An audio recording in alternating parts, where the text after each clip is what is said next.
Bienvenidos a Con el Chico al Aire, el podcast, una presentación de elaguja.cl. Con ustedes, Claudio Garrido Moya.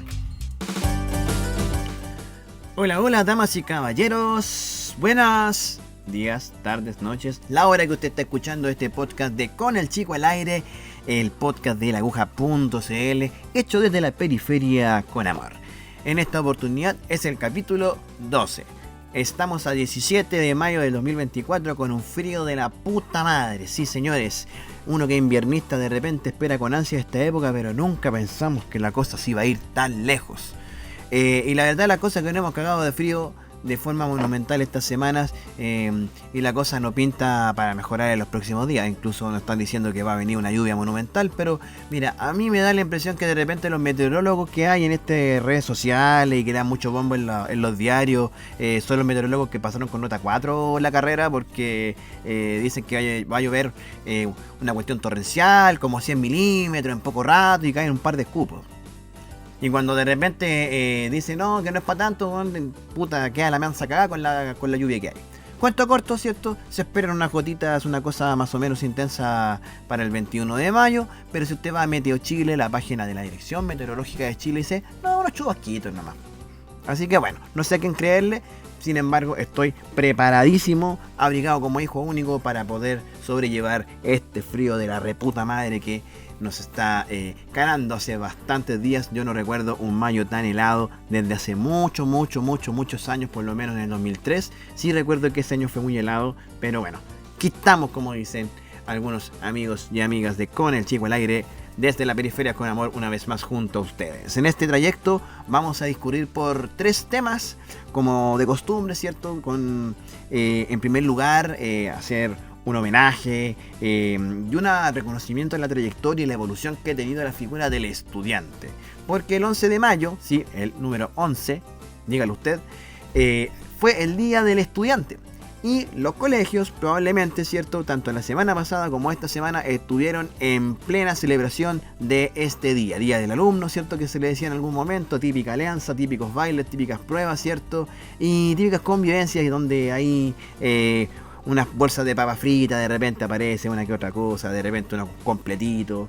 Bueno, ahí, no sé, yo no tengo mucha anécdota que decir al respecto porque ahí las hamburguesas se demoraron un poquitito, pero bueno, algo se hace. Pero también se ve el tránsito de lo que significaba ser estudiante, de lo que uno vivió, ¿cierto?, en su minuto y cómo se determinaba la identidad de un estudiante, ¿cierto?, desde ese momento en que todo era un hardcore, ¿cierto?, o metal, o Britpop, ¿cierto?, o de tribu urbana, qué sé yo, usted verá, pasando por la época política del estudiante, ¿cierto?, como sujeto político, como sujeto de derecho, donde salían a las calles, ¿cierto?, con toda esta mística que, bueno, podríamos decir que terminaron en la moneda, en algunos, ¿no?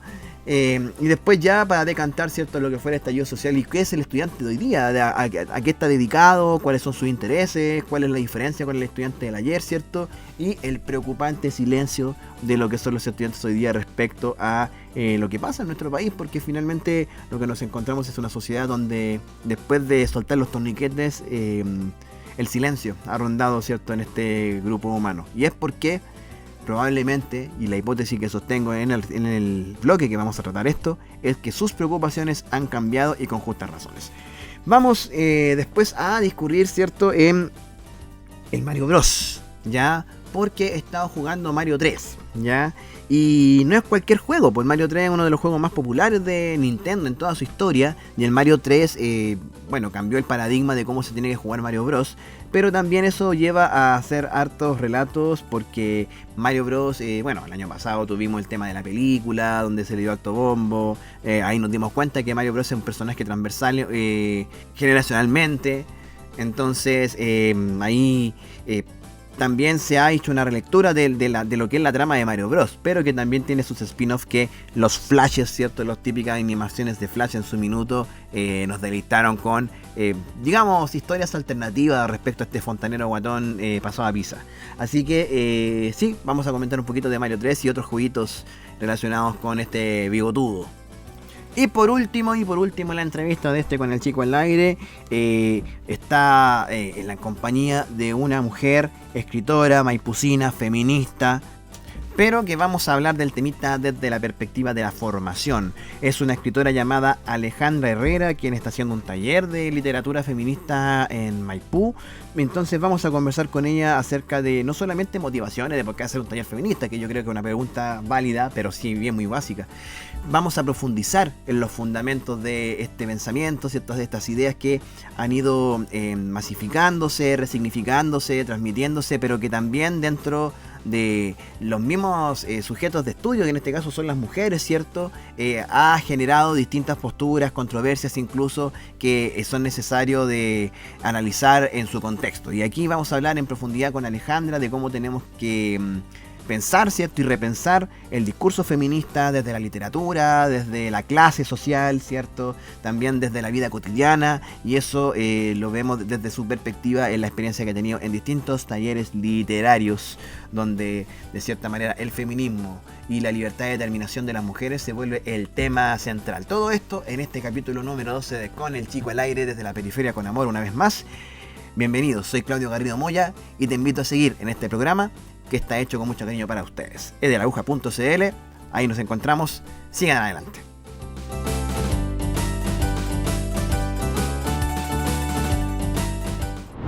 Estás escuchando Con el Chico al Aire, el podcast de laaguja.cl. Iniciamos la marcha de este capítulo de Con el Chico al Aire, el podcast de laaguja.cl, haciendo este programa desde la periferia con amor. Han sido tiempos donde rememoramos la época de los estudiantes, sí, porque en esta fecha, cierto, a mediados de mayo, se celebra el Día del Estudiante.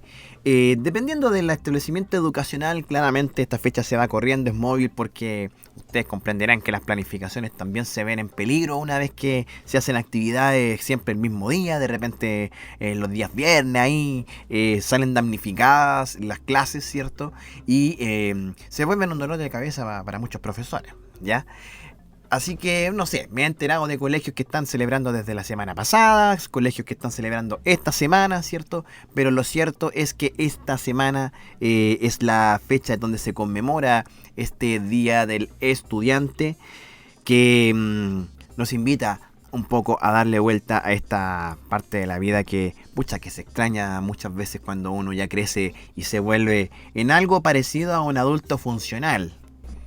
Estos adultos funcionales que, bueno, podemos discutir semánticamente el sentido de la palabra funcional en el contexto que estamos hablando, pero bueno, finalmente algún empeño le estamos poniendo para poder cumplir con ese rol tan importante para la sociedad, pero no sé si tan importante para nosotros mismos. Pero vamos a lo que nos convoca en esta ocasión. Ser estudiante, una persona que se supone que está en un proceso de formación, pero que también implica asumir ciertos roles conforme a la edad que se vive, este proceso estudiantil que muchas veces se extiende más allá, ¿cierto?, de la mayoría de edad, ¿ya? Me apela a la nostalgia, me apela a los buenos recuerdos que significó, ¿cierto?, ser un escolar, pero también estudiante de educación superior, por lo menos unas 3 veces. Y que, para decir verdad, a 5 años ya de haber terminado mis estudios, estoy extrañando mucho. Y curiosamente, ¿cierto?, extraño mucho estudiar algo, una carrera, algún perfeccionamiento, ¿cierto?, un posgrado, alguna cosa por el estilo, y se me da justo en esta coyuntura donde tengo que hacer la declaración del Fondo Solidario. Oye, debo caleta y plata en esa weá, weón. Porque yo periodismo lo saqué en varios años, pero yo empecé a estudiar el 2008 en periodismo, entonces yo terminé la carrera en el 16 porque congelé entre medio, y uno que otro ramo ahí te atrasa también, y también la tesis me tomé mi tiempo, ¿cachai? Me la tomé con Andina, ¿cachai? Ahí me significó harto penqueo. Pero yo por lo menos tengo una deuda con el Estado como de 35 palos, weón. 35 palos por estudiar periodismo, weón. Y ahí estamos mandando el formulario para poder pagar la cuota anual, ya, porque si no me pueden cobrar los 35 palos de una, weón. Lo tengo de donde mierda sacar esa plata, weón. Bueno, costos de ser estudiante de educación superior, donde no me quiero meter allá todavía, quiero ir a la parte más feliz, cuando uno es escolar. Cuando uno es escolar, ¿cierto? Y de repente lo más preocupante que puedes tener es una prueba de matemática, o entregar un trabajo de filosofía, o de lenguaje, ¿cierto? Como lo hacen los profesores de lenguaje, porque puta que te hacen escribir esos viejos, weón. Pero bueno. Finalmente, cierto, se convierte en una época para muchos exquisita. Yo no puedo hablar por todos, ¿eh? Sé que hay gente que no recuerda con buenos ojos, cierto, la etapa escolar. Yo creo que porque muchas veces esto implicó bullying, esto implicó también acoso escolar y cosas que hemos hablado en otros capítulos de Con el Chico al Aire y que no están resueltas del sistema escolar. Y yo creo que eso es una reflexión que podríamos hacer como al final de este caso. Pero el Día del Estudiante siempre marca un punto, ¿cierto?, donde el primer semestre se detiene, en muchos colegios parten las alianzas, las competencias, ¿cierto?, lo que le dan un poquito de color a este tipo de actividades. Y un poquito porque podría decir que antes la cuestión era apañaban más los estudiantes. Ahora como que las dinámicas sociales de hoy día no son tan masivas a nivel escolar, ¿cierto? Tú igual tienes una tasa de estudiantes que no conecta con este tipo de actividades. Siempre los adultos vamos a proponer algo en lo cual vamos a quedar al debe con los jóvenes, ¿cierto? Porque cambian los tiempos, cambian los gustos, las dinámicas. Pero finalmente se convierten en recuerdos que dejan cosas felices. Por ejemplo, yo me acuerdo que en el colegio pues, que estuve en la básica, eran tiempos en que todavía se celebraba la llamada Semana del Colegio. Pero no en la coyuntura del Día del Alumno, sino que era una semana del colegio, típica semana de aniversario, donde todas las semanas hacen actividades, una cuestión, no sé, un día baile, después actividades deportivas, concurso ortográfico. Soy orgullosamente campeón ortográfico primero y sexto básico del colegio Gabriela Mistral, weón. Ahí te la dejo, 95 y 2000. Ahí están mis diplomas guardados, llenándose de tierra. Pero también, y esto siempre terminaba con una kermés, ¿cachai? Aguanten las papitas fritas de kermés, esas, ¿no? ¿Cachai? Esas papas fritas que son como bien mojaditas, ¿cachai? Que te las pasan como en un cono de papel, así que está terrible transparente de puro aceite. Pero yo diría que es una de las papas fritas más ricas que podéis consumir. Y de repente esta cuestión viene con un bingo, cosas por el estilo. Al menos, eso es lo que vi en el colegio que estaba. Y después, ¿cierto? En el Alicante no era muy amigo de hacer este tipo de actividades. De hecho, recuerdo solamente un año donde le pusieron así color toda una semana. ¿Cachai? Así como que hacíamos clases, onda el primer bloque, el segundo bloque, y de ahí puro huevo, ¿cachai? Toda la tarde en puras actividades, competencias. En un colegio masivo como ese, claro, podía hacer hartas cosas, pues, ¿cachai? Pero ese mismo año también se pitearon las actividades porque de repente, claro, o sea, la euforia del estudiantado también se manifiesta de forma de repente desmedida y ocurren cagazos, ¿cierto? Porque están todos como vueltos locos, po. Imagínate que pasó que en el 2004 yo estaba en segundo medio y fue precisamente ese año donde hicieron las actividades durante toda la semana. Entonces, bueno, estábamos en la dinámica de alianza, todos los días habían pruebas, o sea, pruebas de cómo se llama, de competencias, ya, para juntar puntajes, y recuerdo que había un campeonato de baby, creo, donde habían actividades en uno de los patios, ya, de una de las canchas que tenía el colegio, y comenzó a gestarse una dinámica de competencia de barras, pues, weón. Entonces estaban los del Colo, estaban los de la U ahí respondiéndose en esta dinámica mía barra brava, ¿ya?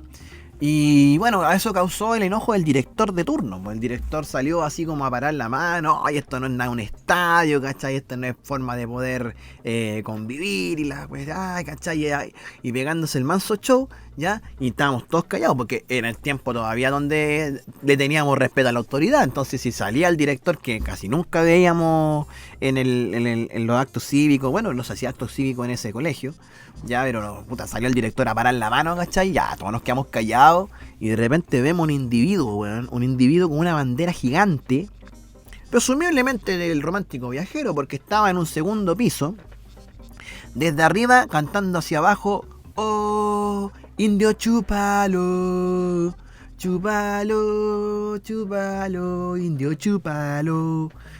Y todos los que estábamos ahí presentes miramos atónitos a este ser humano que estaba ahí gritando improperios, groserías, cosas vulgares, en presencia de la máxima autoridad del colegio, agitando una bandera, mientras todos como que no sabíamos si reírnos o estar impresionados porque estaba el director ahí mismo, ¿cierto? Y de repente, ¡pum!, desaparece del mapa. Yo nunca supe la identidad de ese sujeto, nunca supe la identidad de ese hombre que osó, ¿cierto?, pasarse por buena parte toda autoridad, todo respeto, todo cuidado de la lengua, ¿cierto?, frente a una autoridad del colegio y máxima como el director, ¿cachai? Más encima en esta dinámica de bar que... Finalmente, muchos cabros cuando están en esta cuestión así media simiesca de actuar como vara brava, ¿cierto?, pierden todos los estribos, ¿cachai? Ahora, bueno, toda esta intervención del director evidentemente terminó con esta situación, ¿cierto? Y después todo se empezó a ejecutar de manera normal dentro de las actividades, pero también hay actividades que, por ejemplo, en ese tiempo se hacían y ahora no, po. Un par de años más tarde, por ejemplo, yo pude ver ahí unos Mr. Pierna, Miss Jeans, ¿cachai?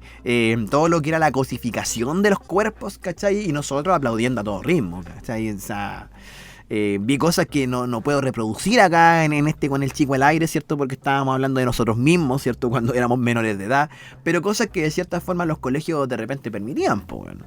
Imagina, son cosas que por ejemplo hoy día ya causarían denuncia a la superintendencia. A eso me refiero.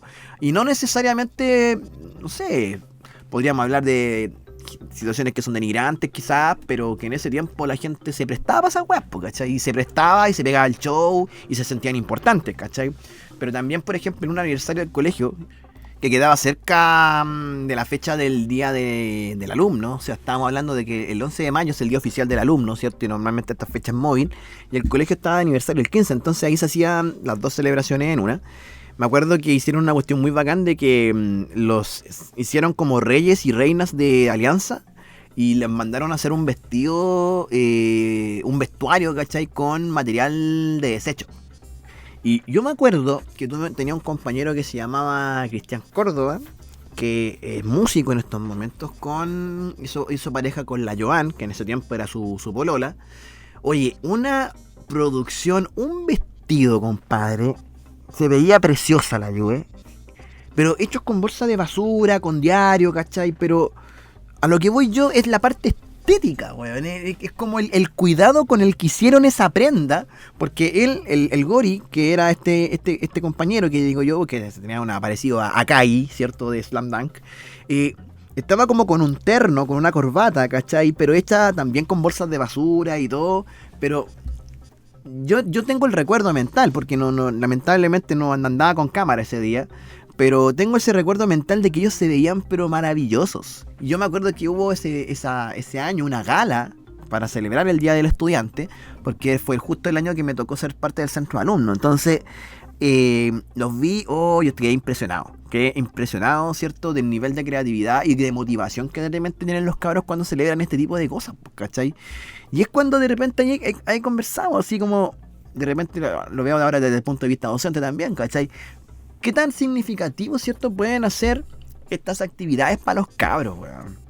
Tener como parte de la formación, ¿cierto? El hecho de que puedan desarrollar habilidades artísticas, performáticas, musicales. Bueno, en mis tiempos la gente, ahí todos éramos músicos, pues. Músicos, al peo sí, pues, bueno. O sea, yo por lo menos, mira, en mi curso, todos los cabros tocaban algún instrumento. Yo era el weón del metalófono. Yo era el weón del metalófono, donde pretendí ser bajista en algún minuto, ¿cachai? Me regalaron un bajo en algún minuto, ¿ya? Y bueno, el bajo está casi intacto, weón. Todavía lo conservo, ¿cierto? Está conmigo, lo tengo guardado, un poquito lleno de tierra nomás, pero ese bajo, weón, tuvo algunos ahí deditos míos, intentando, ¿cierto?, seguir lo que seguían mis compañeros. Ahora, casi todos mis compañeros al menos tocaban guitarra. Entonces, en esos años, que era el año 2001 al 2006, que fue el periodo que estuve entre séptimo y cuarto medio en el Alicante, claro, pues tú decías, hay un festival de banda, compadre, y teníais show para todo un día, para todo un día. Sí, de hecho, un día de la cultura que hicimos con ese mismo centro de estudiantes del cual fui parte, ya teníamos varias actividades, ¿cachai? En cartelera, intervenciones, ¿cachai? Obras de teatro, malabarismo, exposiciones. Pero el show que se llevó a la gente fue la tocata. La tocata, sí, todos vueltos locos, ¿cachai? Y que de cierta forma igual nos generó un poquito de tirón de orejas, pero era el momento de la catarsis, po, weón. El momento de la catarsis, donde se producía el moch, ¿cierto? Y los cabros que tocaban ciertos instrumentos se podían lucir, ¿cachai? Eran como las estrellas, y de cierta forma generaban como cierta jerarquía, po, ¿cachai? Era la alternativa, ponte tú, a algo que nunca muere, que son los cabros que juegan a la pelota, que también tienen su jerarquía. Acá los cabros eran artistas y de repente se esforzaban por hacer una banda y sacar temas, ¿cachai? No solamente hacer covers, sino que más de algún cabro, ¿cierto? Ahí hizo su banda y con temas auténticos totalmente. Temas inéditos que los presentaban en los festivales y les iba a la raja, ¿cachai? Algo que de repente, bueno, nunca más vi, ¿cachai? Porque he trabajado en algunos colegios y de repente siento que se ha perdido un poquito esa cuestión. Que cuesta un poquito movilizar a los cabros, de motivarlos, ¿cachai? Sacarlos un poco de esta dinámica de la pantalla, del TikTok, ¿cachai? Y ocupar el espacio, ¿cachai? O sea, que tengan el interés de ocupar el espacio. A eso es lo que vamos, ¿cierto? O sea, yo entiendo que de repente tenemos que movilizar a los estudiantes para que ellos sean conscientes de que ocupan un espacio que pueden utilizar, ¿cachai? De que el colegio no solamente tenga que ser como un espacio de ir a estudiar y hacer pruebas y los trabajos, que está bien, o sea, ahí los profesores hacemos esfuerzos para poder diversificar las formas de evaluación, de que no todo sea una prueba, de que puedan hacer trabajo, de que puedan desarrollar distintas habilidades, que es el ideal. ¿Ya? Ahora, entre el ideal y lo real siempre puede haber una gran diferencia, ¿cachai? Dependiendo de la realidad en la que estés, pero de repente han pasado cosas, y yo creo que también después de la pandemia, donde el estudiante de hoy día, ¿cachai? Es muy distinto al estudiante de hace 20 años, porque yo siento que han perdido un poquito el afán de empoderarse de los espacios y han transitado hacia una cosa más individualista. Aunque de repente igual cuando se hacen actividades dedicadas a ello, la disfrutan, ¿cachai? Pero hay falta un poquito de confianza, ¿cachai? O por lo menos en lo que yo he visto. Ahora, como te digo, eso igual depende de la cultura escolar de cada colegio. No es en ningún caso podría dar esto como algo generalizado, ¿cachai? Pero por ejemplo, te estaba resultando más cómodo hacer las cosas por TikTok que hacerlas de forma presencial, ¿cachai? Y eso también yo lo quería derivar, ponte tú, al mismo tema de involucrarse como escolar, como estudiante, a la realidad social, pues, y es muy paradójico lo que pasa hoy en día, siendo que hoy día, por ejemplo, tenemos un gobierno de dirigentes estudiantiles, ¿ya? Más allá de las luces y las sombras de este gobierno, que yo creo que para el capítulo que esté cerca de la cuenta pública ahí hay harto que hablar, ¿ya? Es extraño pensar que hoy en día, cuando hay muchos temas pendientes a nivel social y que competen a los estudiantes, el silencio del movimiento estudiantil sea tan brígido. No sé, o sea, nosotros pasamos de ser estudiantes que estábamos como... Bueno, también todo tiene que ver con la construcción de la identidad, ¿cachai? Que uno tiene, o sea, cómo se construye la identidad del estudiantado, ¿cierto? Y de los jóvenes, finalmente, en distintos tiempos, ¿cachai? En nosotros, por ejemplo, nuestra identidad se forjaba, por ejemplo, por la canción o por la música que escuchabais, ¿cachai? Que te dijeran posero, weón, era como el insulto más grande que podíais recibir, porque tú te identificabas con tu música y tu música era tu discurso, ¿cachai? Y era tu política, y era tu pragmática, ¿cachai? Y tu estética también, ¿cachai? El ser hardcore era ser hardcore, ser metalero era ser metalero, o sea, era un poco taxativo el tema y se silenciaba un poco, no sé, pues ya, yo te escucho... Alexis on Fire, weón, y te escucho esa weá, pero también te puedo escuchar Luis Miguel, ¿cachai? Pero esa weá no la decía y pues, lo omitía, ¿cachai? No estaba validado socialmente que tú podías como escuchar música para hacer aseo, ¿cachai? En términos que tú tenías que mantener un perfil punk rockero, ¿cachai? O tenías que permitir un perfil, ¿cómo se llama? metalero, ¿cachai? Y todo como que antes de la aparición de los Pokémones propiamente tal, que a propósito, puta, que me huellaron, weón, en el colegio. Porque mandamos una foto, ¿cierto? A los chiquillos les mostramos un video, ¿cierto? A propósito del Día del Estudiante, de que nosotros también fuimos estudiantes y mandamos una foto y se me ocurrió mandar una foto de cuarto medio. Y claro, era súper poke, pues, weón, el encuadre, en contrapicado, ¿cachai? La mirada hacia arriba, weón. Ese corte de pelo, weón, que no era un corte de pelo organizado, era un corte de pelo, weón, que uno se lo hacía a punta de machetazo. Nada que ver con lo que uno hace hoy día, que va al barbero y que te hacen la barba y el pelo y los degradados, weón. No, en ese tiempo, weón, tú te hacías los machetazos, weón, y chao, era lo que es. Bueno, esto lo vieron mis estudiantes y claramente me echaron la talla de que era Pokémon. Aunque yo tengo que decirle a la gente, yo no era Pokémon. No, yo repudiaba a los Pokémon en ese tiempo. No era parte de mi identidad ser Pokémon, porque en ese tiempo ser Pokémon también implicaba participar de ciertas dinámicas sociales que yo no compartía o no tenía la posibilidad de hacer, ¿ya? Yo era súper quedado, entonces no participaba, nunca he sido muy amigo de las cosas masivas, ¿cachai? A lo más, yo creo que a lo más cercano, puta, las tocatas del mismo colegio, las mismas que estaba haciendo referencia ahora, ¿cachai? Entonces, yo decía que la identidad se forjaba por lo que uno escuchaba en ese tiempo. Y después, de cierta manera, una vez que ocurre la revolución pingüina, ¿cierto? Donde participé orgullosamente, weón, estando arriba del techo, mamándome lluvia, mamándome frío, weón. El mismo frío que está haciendo ahora, ya, pero arriba de un techo. Eso de cierta forma convirtió al estudiante como en un sujeto político activo, ¿cachai? Que tiene opinión y que también no solamente tiene opinión, sino que tiene capacidad de acción. ¿Ya? Y esa capacidad de acción fue la que fue creciendo hasta el 2011, donde ocurre esta movilización gigante en contra de la política de gobierno del extinto presidente Sebastián Piñera, ya Piñera 1, y donde, cierto, consiguieron notoriedad los que hoy día son quienes mandan el país. Ahora, siempre quedó, cierto, este sabor, después del 2006 principalmente, de que los estudiantes iban a ser capaces de hacer muchas cosas, de que el estudiante no es ya ese sujeto sin luz, ¿cachai? Como se supone que es la palabra alumno, ¿cachai? Que no es consciente de su espacio, que no es consciente de lo que pasa a nivel social, ¿cachai? De ser como esta figura del joven que solamente va a estudiar, pero no va a huellar al colegio, ¿cachai? Sino que también esta persona tiene opinión, tiene la posibilidad de poder proponer, decidir, ¿cachai? Criticar, y de cierta forma puso también en crisis el tema de la autoridad. El tema también tiene que ver con cómo eso se ha manejado en el tiempo, o sea, ciertamente hoy día, por ejemplo, se conversa mucho de la falta de autoridad que tienen los profesores, ¿cierto? De la falta de autoridad de las mismas instituciones, de que hay una superintendencia de educación que es súper permisiva, ¿cachai? Y que en el fondo tiene a los colegios de mano atada frente a situaciones que son derechamente vulneraciones a otros miembros de la comunidad escolar, ¿cachai? Pero nadie se hace cargo al respecto, se pasan la pelota, ¿cachai?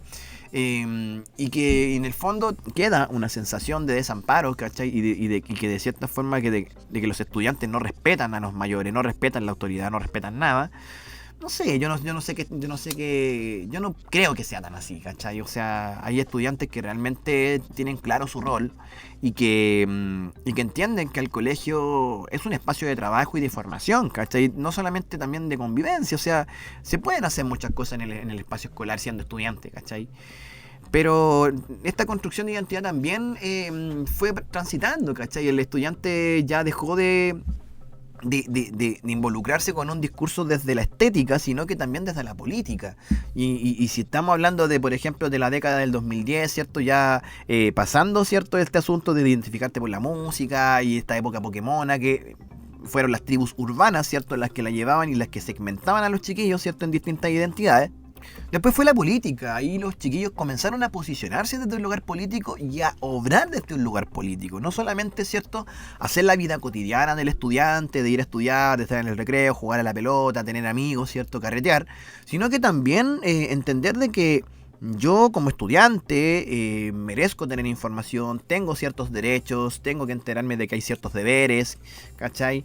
Y ese lugar político utilizarlo, ¿cachai? Hacer valer mi opinión, ¿ya? De alguna manera, a través de espacios representativos, ¿cierto? De espacios democráticos, y que también eso tiene la dificultad de formar en espacios democráticos, siendo de que por mucho tiempo costó mucho hablar acerca de espacios democráticos en un lugar como un colegio, donde hablar de espacios democráticos se ponía en tensión con el tema de la autoridad, ¿cachai? De entender de que el estudiante al momento de opinar también podía cuestionar la estructura, podía cuestionar las figuras de autoridad, podía cuestionar los procedimientos, donde muchas veces, ¿cierto?, la docencia y la educación estuvo en un espacio muy cómodo, pero que tampoco podíamos romantizar de que todo lo pasado era mejor, de que todo lo pasado era filete, de que todo funcionaba súper bien, porque a lo mejor quizás teníamos cabros más normados, ¿cachai? Pero el nivel de educación era mediocre, po. Entonces, tampoco se trata de demonizar este proceso donde los estudiantes comenzaron a ser más críticos con lo que hacían. Entonces, claro, y de ahí, de ese movimiento político, saltamos a los movimientos de que los estudiantes, los jóvenes, ¿cierto?, comenzaban a identificarse ya no con una política partidista, ¿cachai?, sino que con una política de género. Y ahí tenemos, ¿cierto?, como la segunda mitad de la década pasada, donde los cabros empezaron a posicionarse, ¿cierto?, desde su identidad de género, ¿cachai?, desde las diversidades sexuales, desde lo hetero, desde lo homo, desde lo pan, desde todas las categorías que empezaron a aparecer y que rápidamente tuvimos que empezar a asimilar, ¿ya? Porque finalmente, ya sea en la época donde nos identificamos con la música, con la política o con el género, ¿cachai?, eso también implicaba dinámicas, ¿ya?, acciones, formas de relacionarse, ritos, lenguajes, ¿cachai? Lenguajes que todo esto evoluciona tan rápido que las personas que ya comenzábamos a ser mayores, ¿cierto?, los que ya dejábamos la adolescencia, empezamos a ser jóvenes adultos y ahora adultos jóvenes, ¿cierto?, empezamos a quedar un poquito atrás, porque recién se nos están acomodando las piezas y uno empieza ya a generar esta distancia, esta brecha, ¿cierto?, donde empiezas a decir, pero en mis tiempos las cosas no eran así, po. Y bueno, y la generación post-pandemia, o la generación pandemia, ¿cierto?, también agrega a este momento, ¿cierto?, identitario, ¿cierto?, las categorías de salud mental. Y hoy día siento que los chiquillos también se categorizan, ¿cierto?, empiezan a etiquetarse entre ellos y a entenderse entre ellos desde sus peos mentales.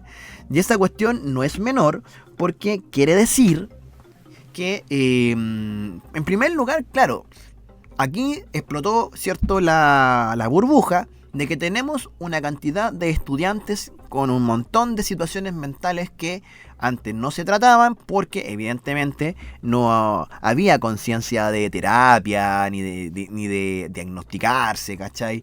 Y de pronto, pum, vino la pandemia, vino el boom de los psicólogos, ¿cierto? Y todos comenzaron a, por lo menos, a diagnosticarse. No sé si terapiarse, pero sí por lo menos diagnosticarse. Y eso también se juntó con el tema de este sistema SAE, que en los colegios subvencionados, por lo menos, y en los colegios públicos dejó la patada. Porque ahí nos dimos cuenta, ¿cierto?, los que estamos en la docencia, de que no todos tenemos las competencias para poder atender todas las necesidades de los estudiantes.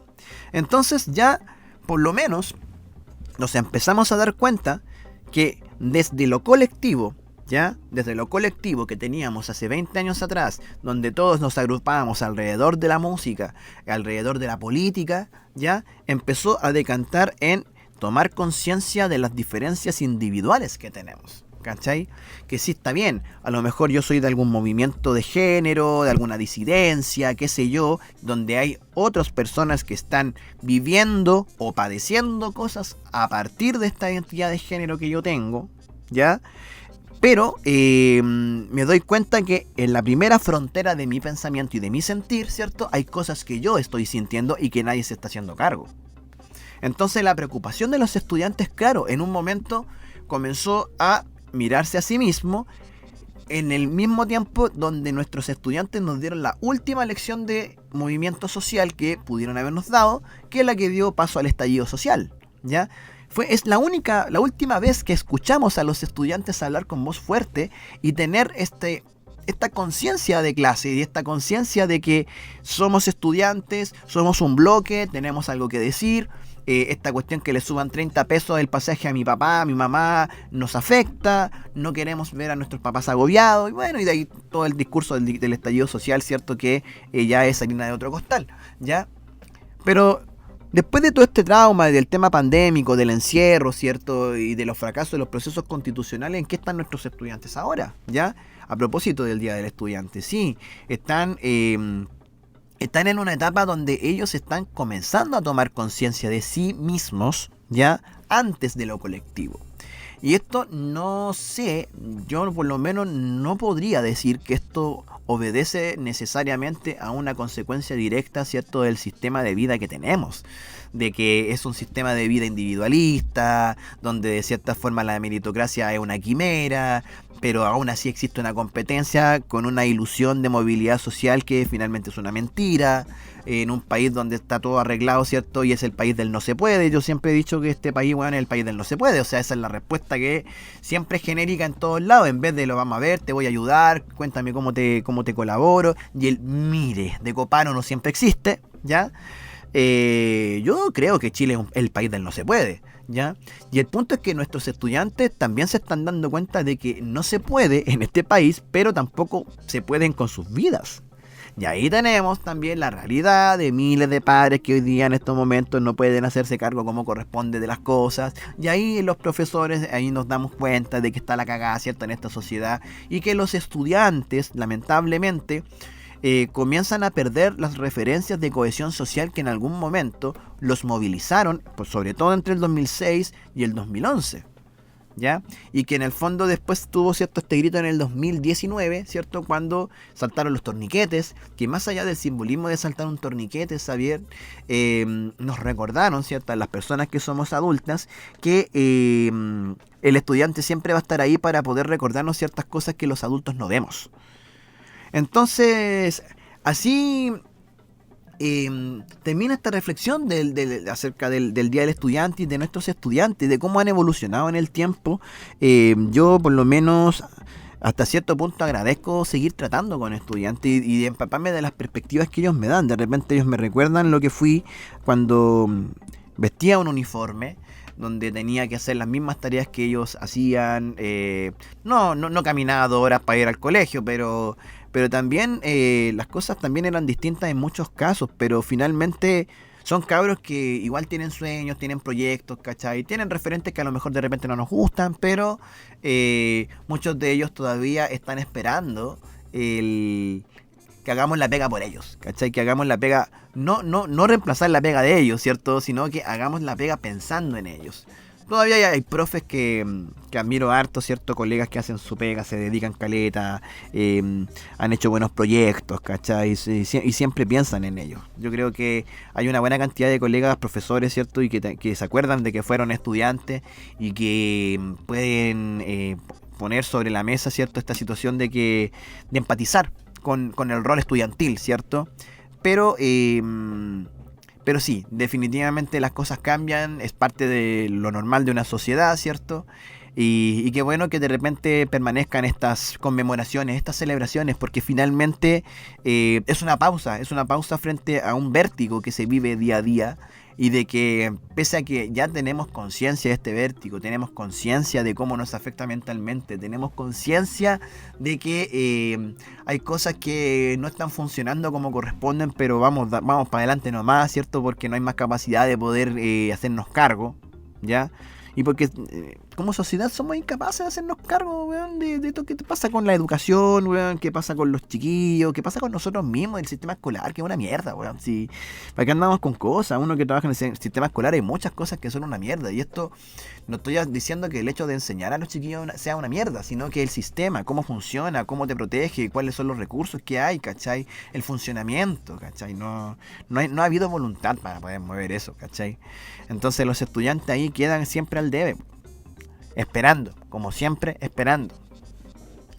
Y yo estoy muy seguro, damas y caballeros, que la próxima vez que se mueva el peón en el tablero de ajedrez de los gritos sociales de este país, apuesto que van a ser los propios estudiantes los que nos muestren el camino a seguir.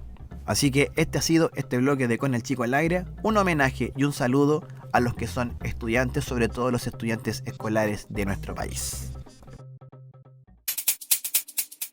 Te invito a conocer mis libros Transantiago, la capital indignada, El andén de las distancias y Cambio de folio en la página www.caludiors.cl, o también puedes seguirme en el Instagram escritor.caludiors. Tenemos una cita con las letras, no faltes.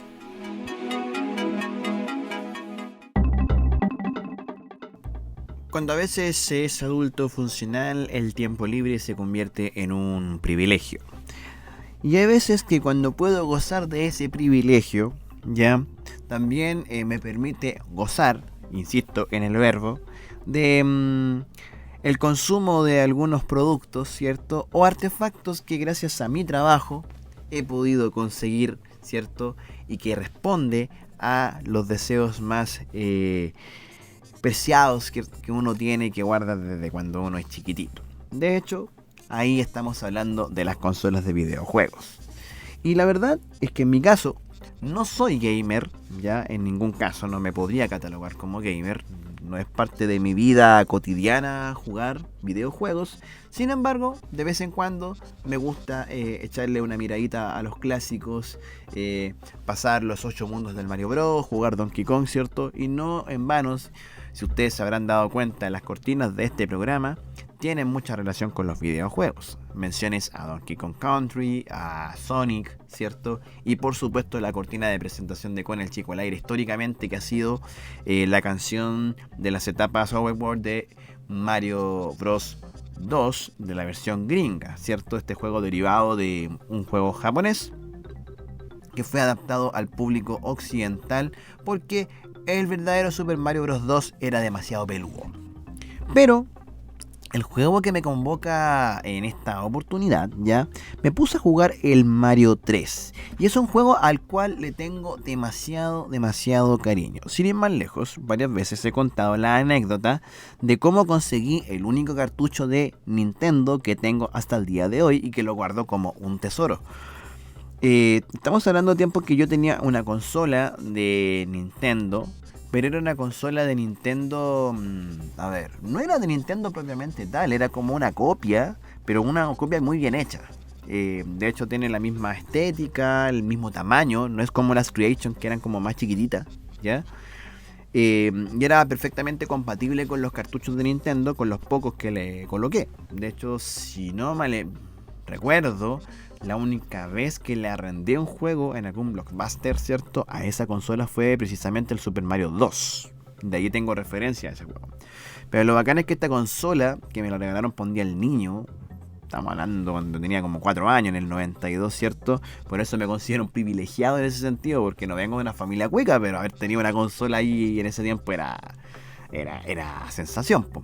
Era una consola que tenía 32 juegos programados. Y los 32 juegos todos distintos. Ya había unos poquitos que estaban como repetidos, pero eran como con algunos detalles de los sprites, ¿cierto? Y que eran dos menos, que era una versión de Mario Bros. Que era como media rara, y una versión de Exitevi que también era como media extraña. Pero habían varios juegos que fueron muy bacanes y que marcaron, ¿cierto?, esa etapa de infancia. Un poco solitaria, sí, porque jugar con videojuegos, ¿cierto?, a tan temprana edad también te va recluyendo un poco en un espacio donde no compartís con tanta gente, sobre todo cuando eres muy chico. Pero en esa consola pude saber, por ejemplo, del Tetris, de Exitevi, que como decía, de Star Soldier, Star Force, Ski Destroyer, Adventure Island, Galaga y Galaxian, que yo creo que son los sucesores naturales de Space Invaders, ¿cierto?, en términos de videojuegos. Pac-Man, Load Runner, Kung Fu, el Fórmula 1, el Road Fighter. Son caleta de juegos que traía esa consola que tengo hasta el día de hoy.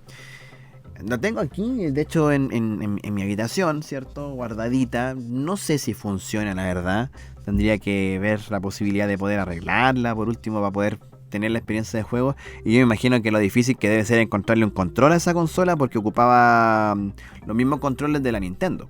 ¿cachai? Que tenían ese conector que tenía cuatro lados, pero un lado era como en diagonal, ¿cachai? Y que tenía. Entonces, en ese contexto, yo me acuerdo que una vez con mi papá fuimos al Persa Bio Bio. La única vez que fui al Persa Bio Bio cuando era chico.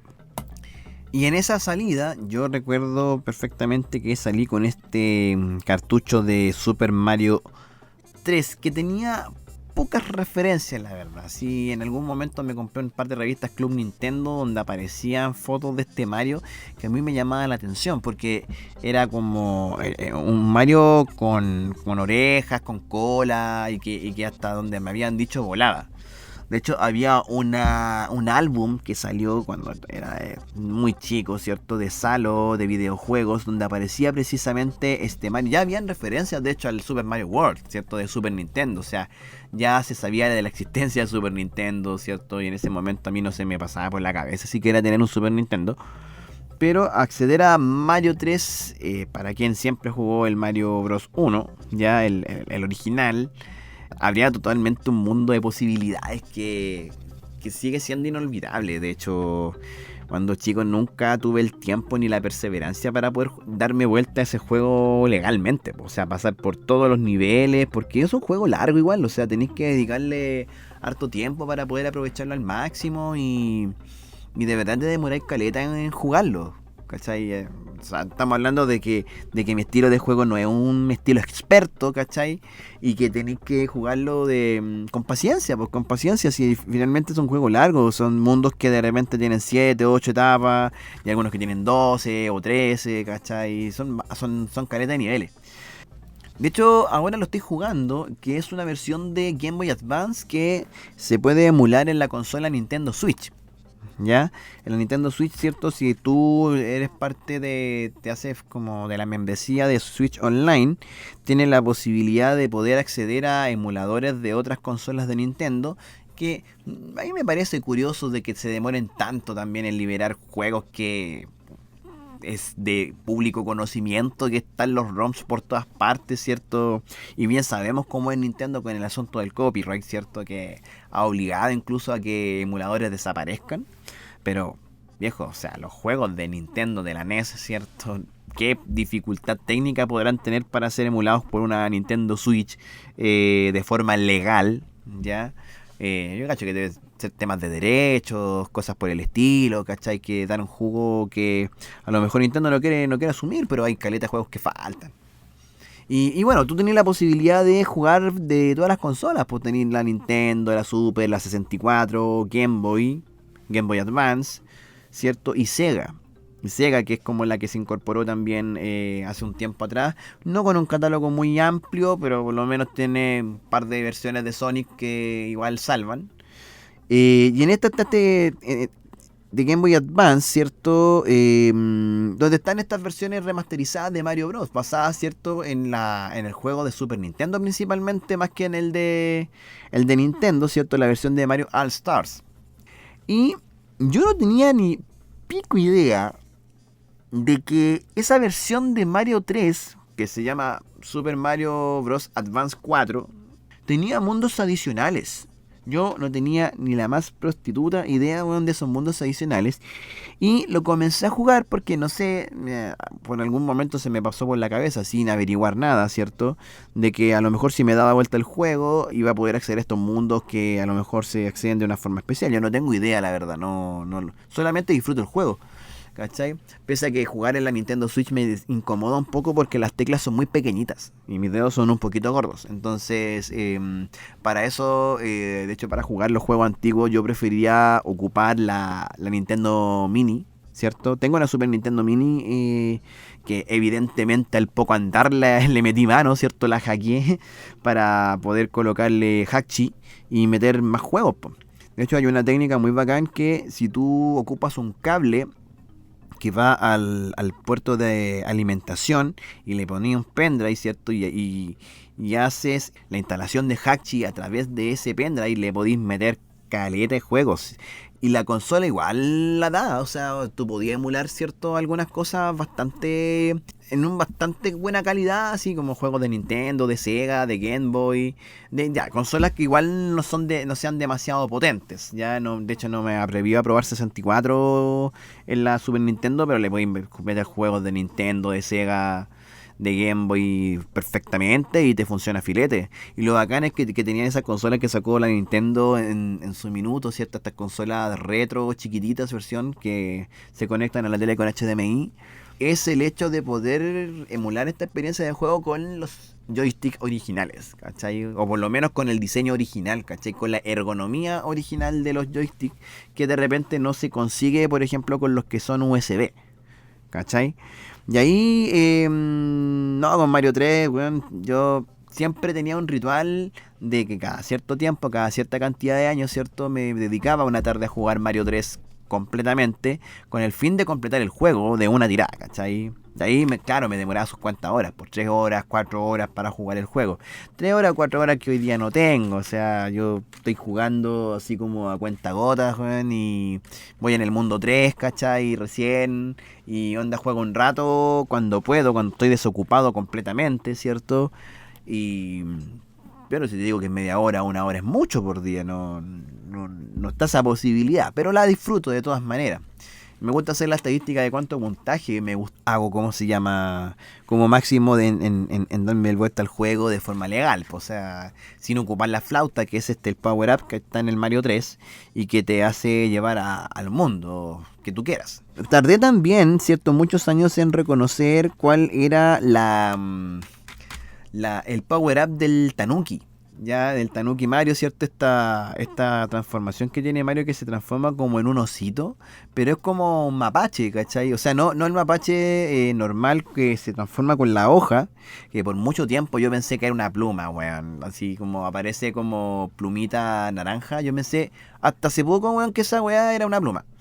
¿Cachai? Y era una hoja, pues, ¿cachai? Pero se presenta, ahora entendí, que es cierto, hice la relación que cuando sale de la cajita de preguntas, aparece en color naranja porque, claro, es una hoja que está seca, pues.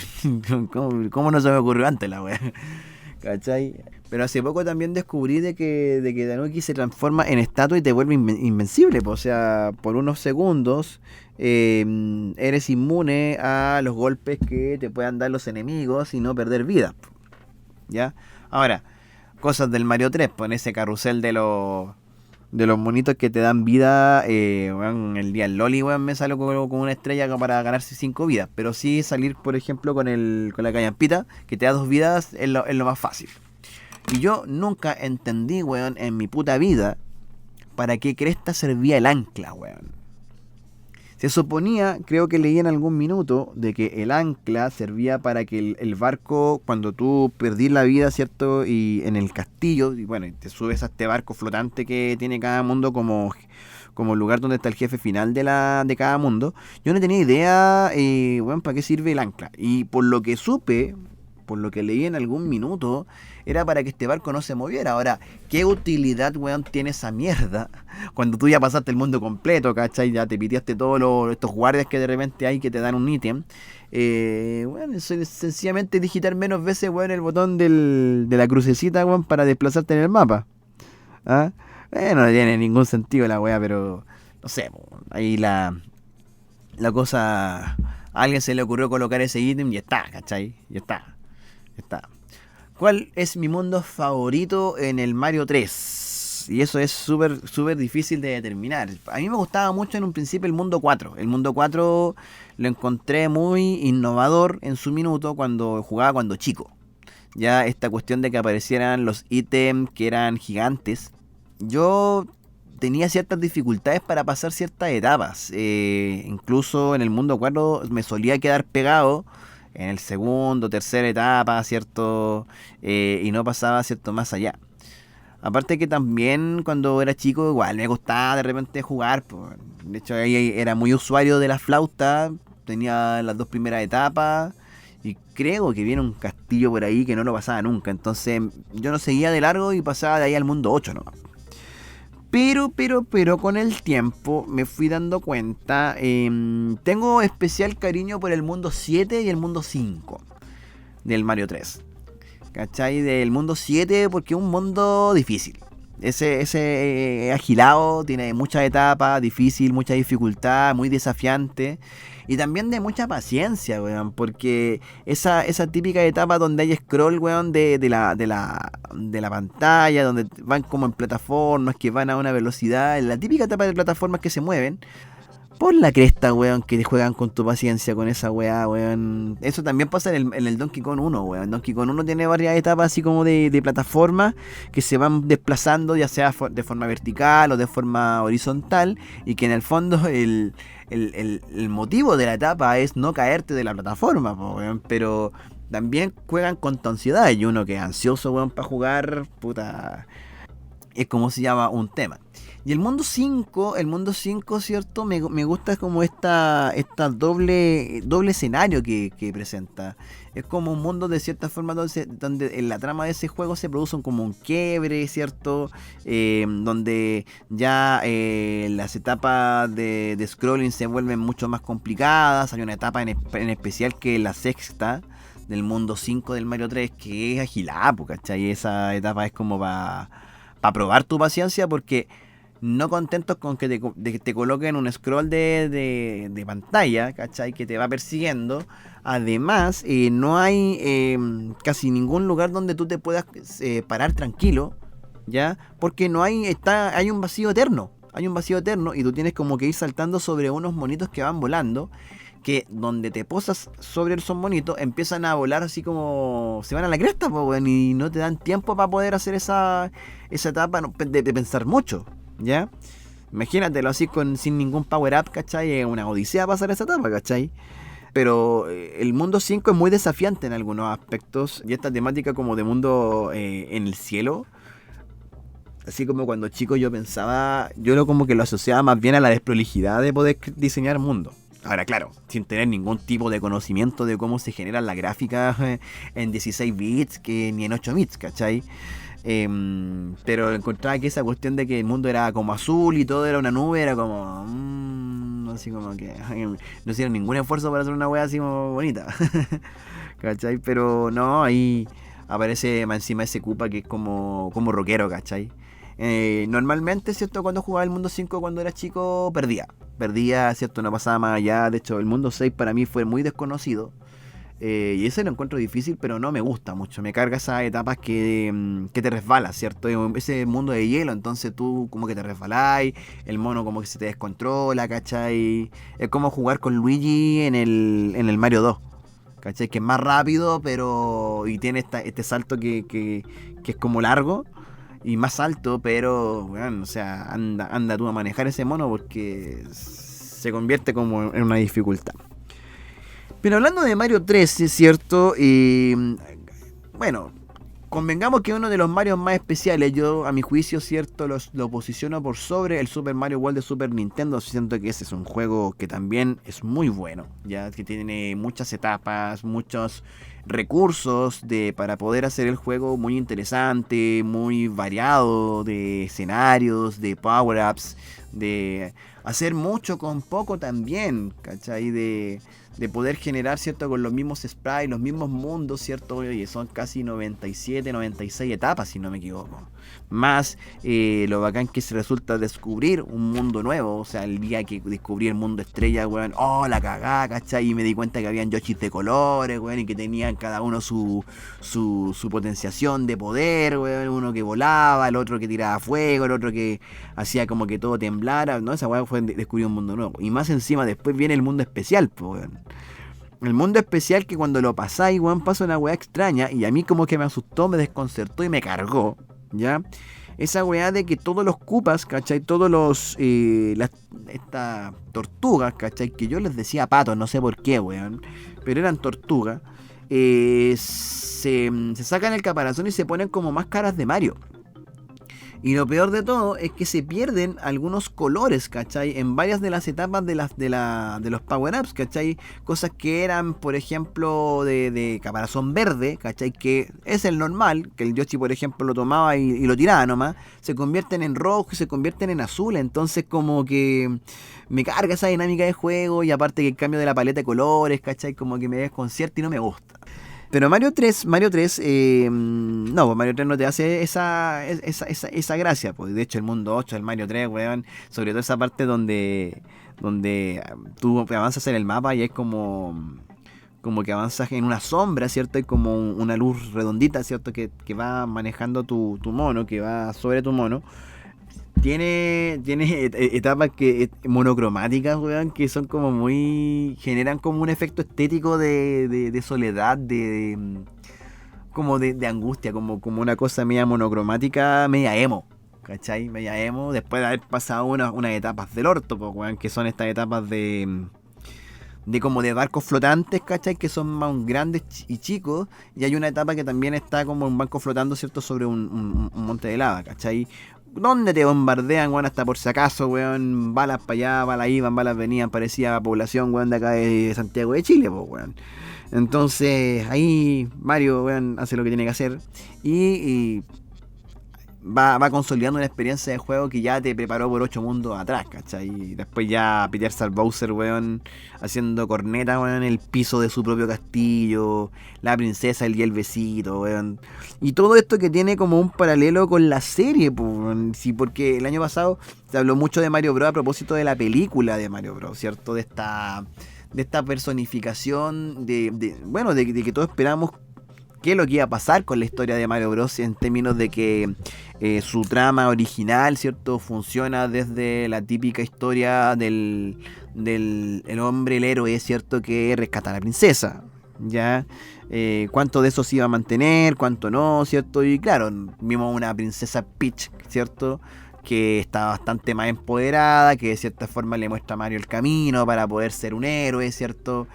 Cosa que nunca nos habíamos imaginado antes que podía ser, ¿cachai? Pero Mario 3 tiene la anécdota de que tuvo su serie animada, po. Y su serie animada, donde pudimos a Koopa ponerle una voz, a Mario ponerle también una voz, ¿cierto? Y también como una personalidad, ¿cachai?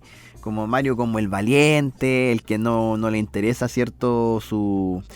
Ir contra los enemigos, ¿cachai? Y un Luigi siempre siendo el número 2, el segundón, el miedoso, ¿cachai?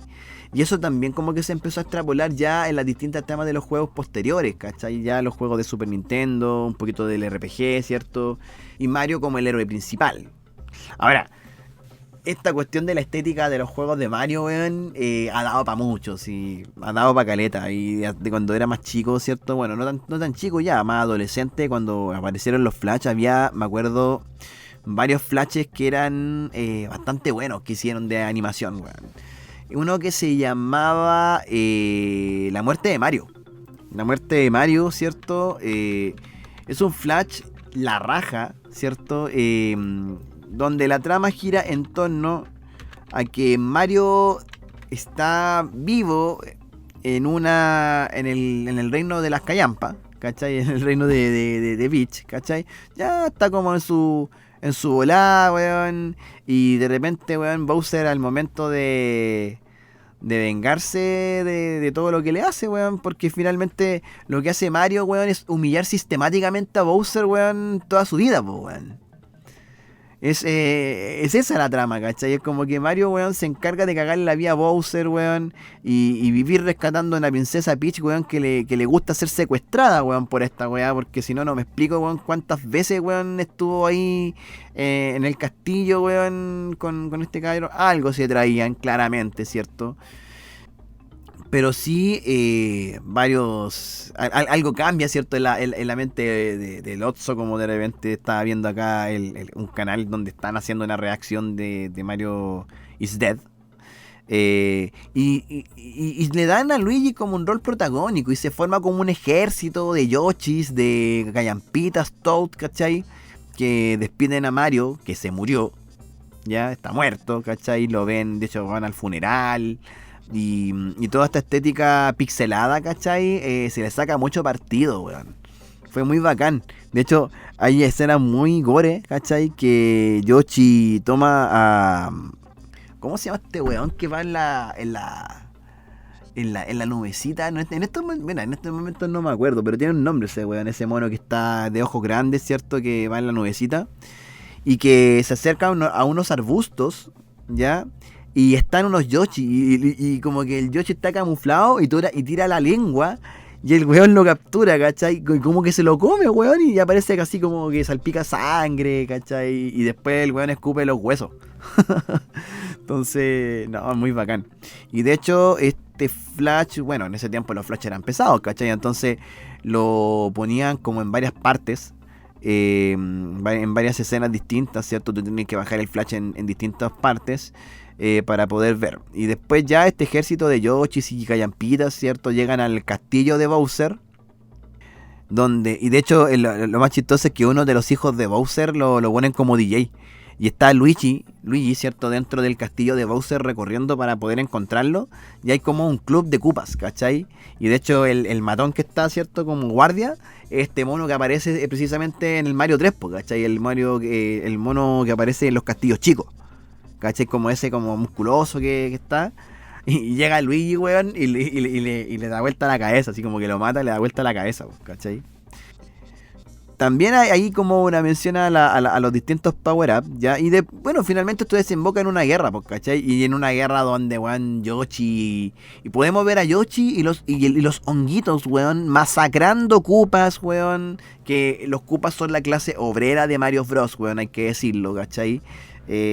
Todo lo que es la explotación laboral está representada por los Koopas y los Goombas, ¿ya? Que estos son como estos monitos enemigos con forma de callampita, ¿cachai? ¿Acaso han visto alguna vez ese video donde la familia del Goomba, ¿cachai? Cuando Mario va a pisar un Goomba, ¿cierto? Y como que pasa toda la vida de ese Goomba y te hace como una cuestión en primera persona, ¿cachai? Y que va a pisar. Siempre tuvimos claro, ¿cierto? Que los Goombas son la clase obrera de Mario Bros, ¿cierto? Entre otras cosas. Los fantasmitas Boo, ¿cierto? A mí me asustaron en el Mario 3, hay que decirlo. Me acuerdo que estuve en el castillo del segundo mundo y en una ocasión yo pasé como la primera puerta o el primer tubo, ¿cierto? En la segunda parte del castillo y, weón, el fantasma culiao me siguió, weón, me siguió hasta ahí, me asusté caleta, weón, casi tiré lejos la consola, weón. Era chico, sí. Era chico. Pero hay otro más sórdido y más hordaca, weón, que se llamaba Mario is Bad. Mario is Bad, weón, y ese no safe for work, ¿cierto? Porque hay humor que no es de esta época.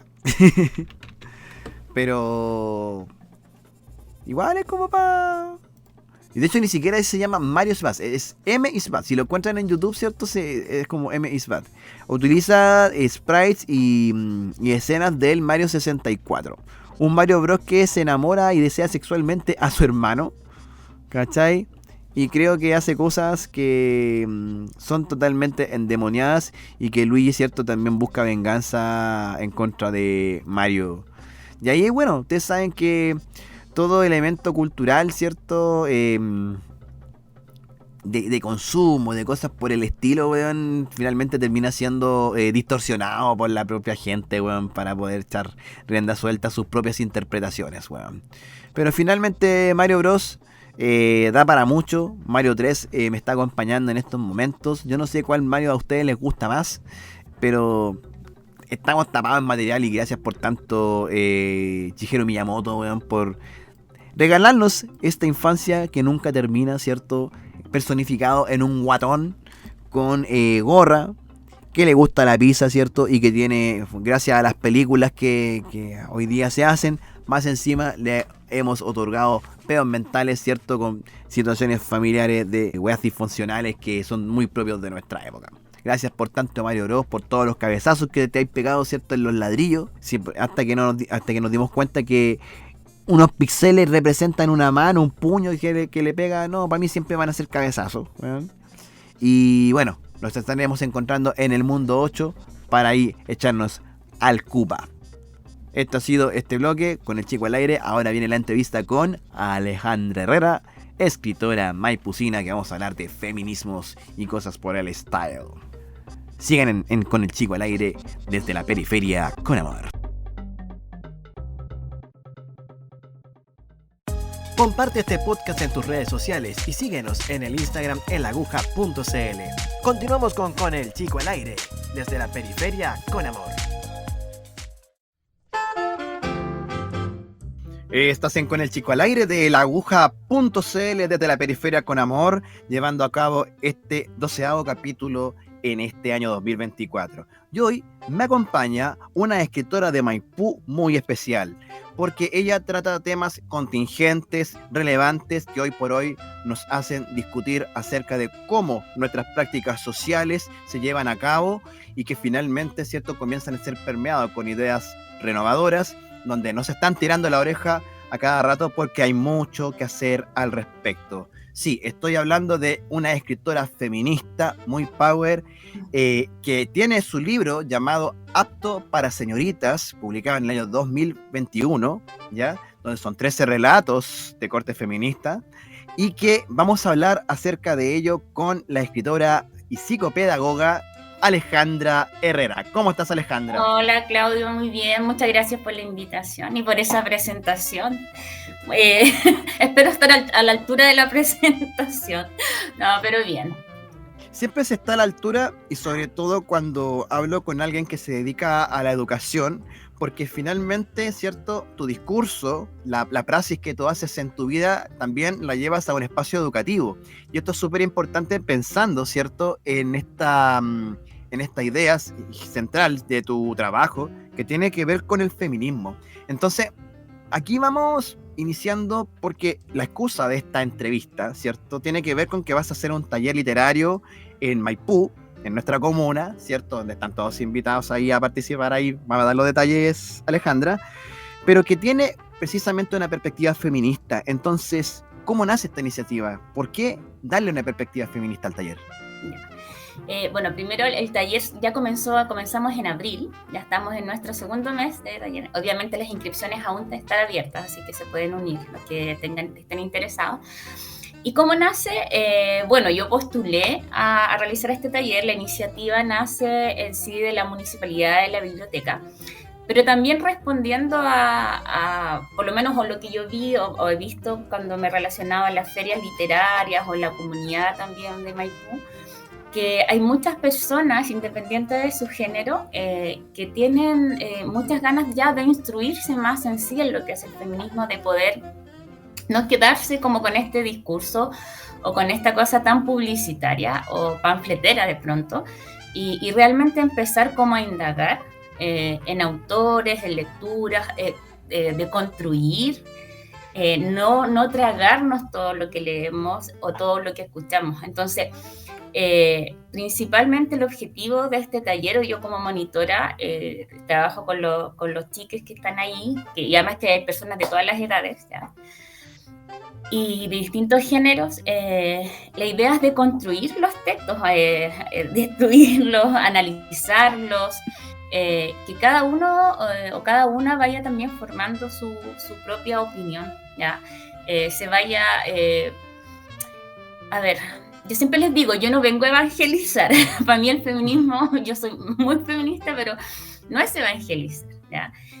Cada uno tiene que ir tomando y viendo qué tecla toca en ti o cómo te hace sentir el feminismo, ya sea en hombres, en mujeres, en disidencia, en fin. Pero no es un traje a la medida en la que uno dice, ya, no es como un partido político, que tú dices, ya, sabes que desde ahora en adelante yo soy feminista, me inscribo acá y soy... No, es un día a día. Y eso de repente lo que pasa cuando vemos en redes sociales o en otras instancias, por ejemplo, estas típicas discusiones de quién se pone el carnet de feminista, ¿cierto? Y otro te lo saca porque hacen como un checklist de conductas, y si tú fallaste en una conducta, como que le has fallado al feminismo. Sí. ¿Cómo lo ves tú eso? Hoy no encuentro que lo único que hace es... a ver, entiendo primero desde el lugar que pasa, porque quizás inicialmente cuando uno...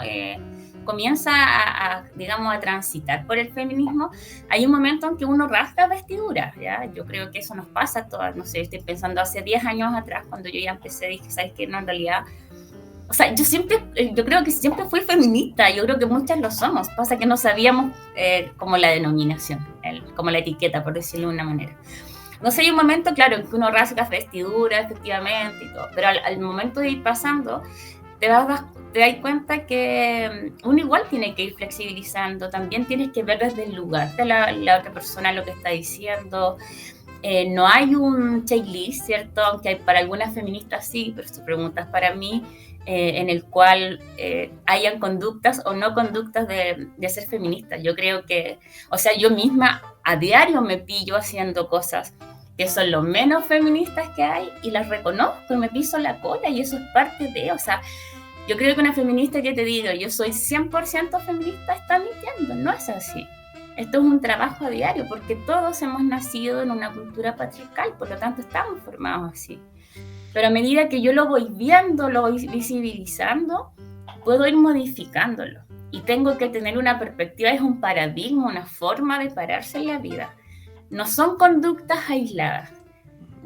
Por ejemplo, me pasa que muchas veces, en la manera como de yo me he visto, como que nunca la gente no me cree que yo soy feminista, porque tienen el estereotipo de feminista con las chasquillas, el pelo como morado, como los típicos estereotipos. Una cosa media ñoñoína. Tal cual, ¿cierto? O con el corte de pelo. Y ya esos son estereotipos. Entonces yo creo que lo único que hacen eso, para mí, es limitar el acceso y la bajada de un feminismo real. Porque se quedan solo en las formas y no en el fondo. Claro. El tema de las formas, claro, y eso es muy propio, por ejemplo, de estos sistemas capitalistas, ¿cierto? Donde reducen los movimientos políticos, ¿cierto? O los movimientos críticos a elementos de marketing, a elementos estrictamente estéticos, ¿cierto? Y que son cooptados por este capital y que finalmente se convierten en algo como una facha, sí. una cosa así. Oye, bueno, hablando precisamente de tus influencias feministas, ¿cuáles fueron tus primeras influencias? ¿Con quiénes te inspiraste? ¿Cuáles fueron tus primeras lecturas para poder llegar, ¿cierto?, a tu concepción de feminismo que hoy día compartes con gente en los talleres? Ya, fueron dos escritoras, bueno, una muy conocida, que es Simone de Beauvoir, dentro del ámbito del feminismo, y la otra es Marcela Lagarde, que es una socióloga, antropóloga argentina, que ya es contemporánea, digamos.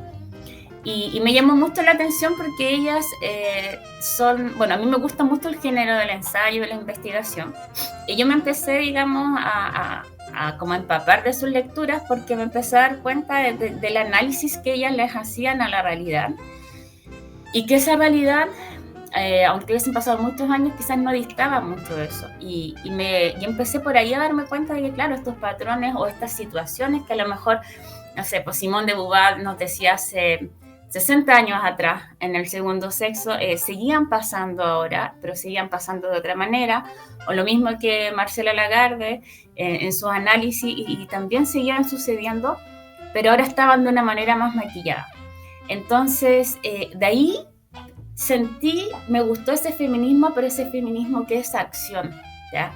No ese feminismo que se queda en la palabra, ni en la palabra fácil, ni en el recurso, como te decía, ni en la forma.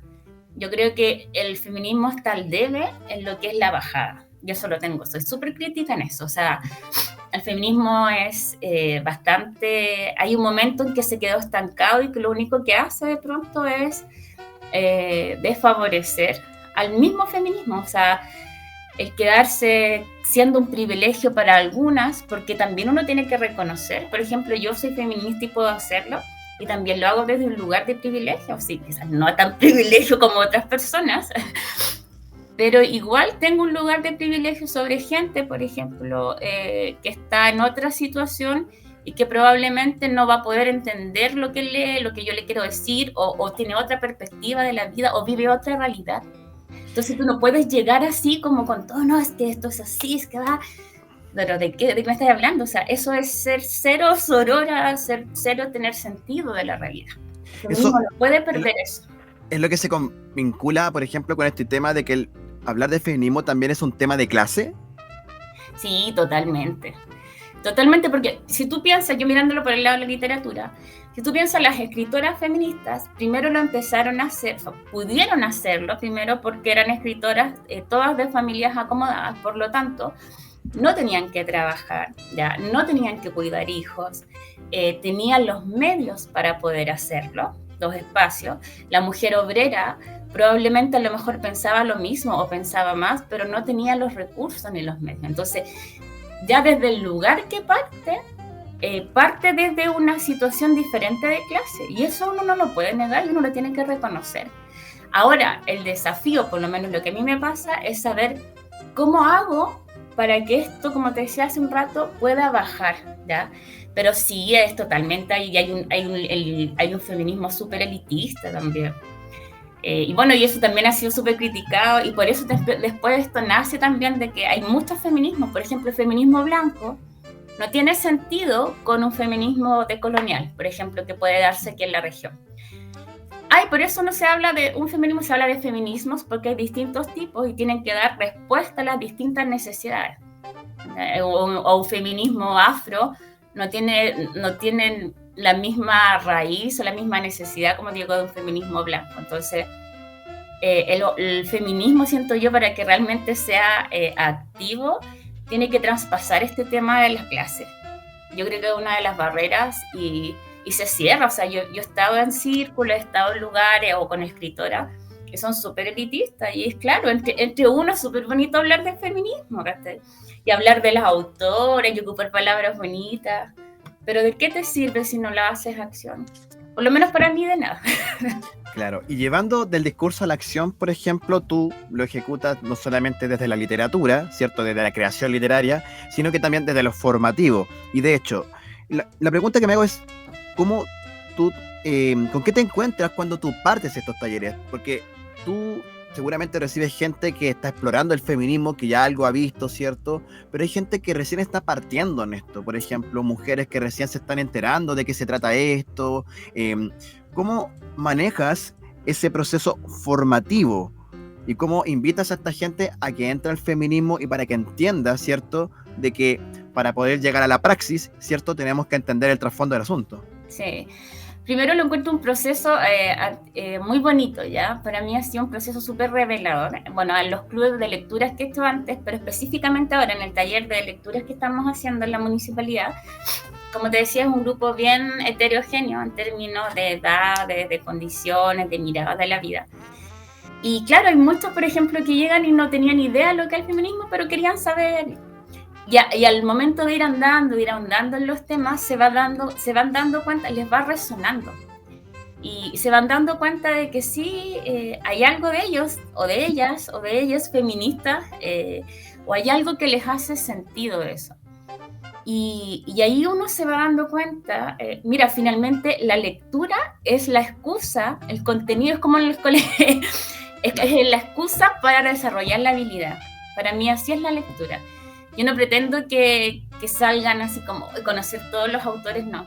Yo llevo lecturas precisas, porque también por un tema de tiempo no podríamos, ¿cierto?, una gran bibliografía, pero las lecturas son precisas y son temáticas que tengan que siempre relacionarse con su realidad.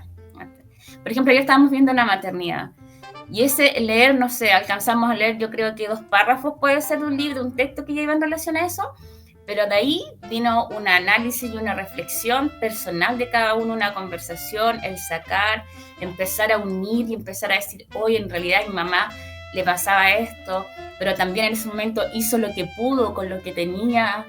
Entonces ahí, cuando se van dando cuenta, van viendo el mundo de otra manera, es maravilloso. Y eso es construcción personal. Yo soy solo una mediadora que presenta estas lecturas feministas y cada uno va construyéndolo desde el lugar que le haga sentido. Y eso es súper bonito. Oye, yo te decía que no es una evangelización o así como una doctrina, no, jamás. O sea, eso sería lo menos feminista que hay. Es importante el concepto que ocupaste, el compacto de mediador, que lo vamos a retomar un poquito más adelante. Bueno, para los auditores y auditoras de Con el Chico al Aire, estamos conversando con Alejandra Herrera, escritora de Maipú, ¿cierto? Y que hace estos talleres de lectura de los feminismos, que, claro, hoy día, cierto, año 2024, se nos hace más pertinente nombrándolo en plural, ¿cierto? Porque cuando hacemos memoria, en el año 2018, cuando ocurre, ¿cierto?, la grande movilización feminista en nuestro país, ya con todo esto del Me Too, ¿cierto? Y la entrada a tomar conciencia de todas las cosas que viven las mujeres, de cuestionarnos como sociedad nuestras prácticas, de los propios hombres incluso cuestionar nuestras propias prácticas. Hay 2 cosas. la primera pregunta que te quiero hacer es, tú mencionaste, ¿cierto?, hace unos minutos, que en tus talleres también hablaste de la palabra chiques. Sí. Entonces entiendo que tú tienes hombres, mujeres de distintas edades. ¿Cómo enfrentas el tema de hombres que no conectan de buenas a primeras con el feminismo, porque no entienden desde la perspectiva de hombres, ¿cierto?, en su situación de privilegio de la sociedad, todas las cosas que pasan las mujeres?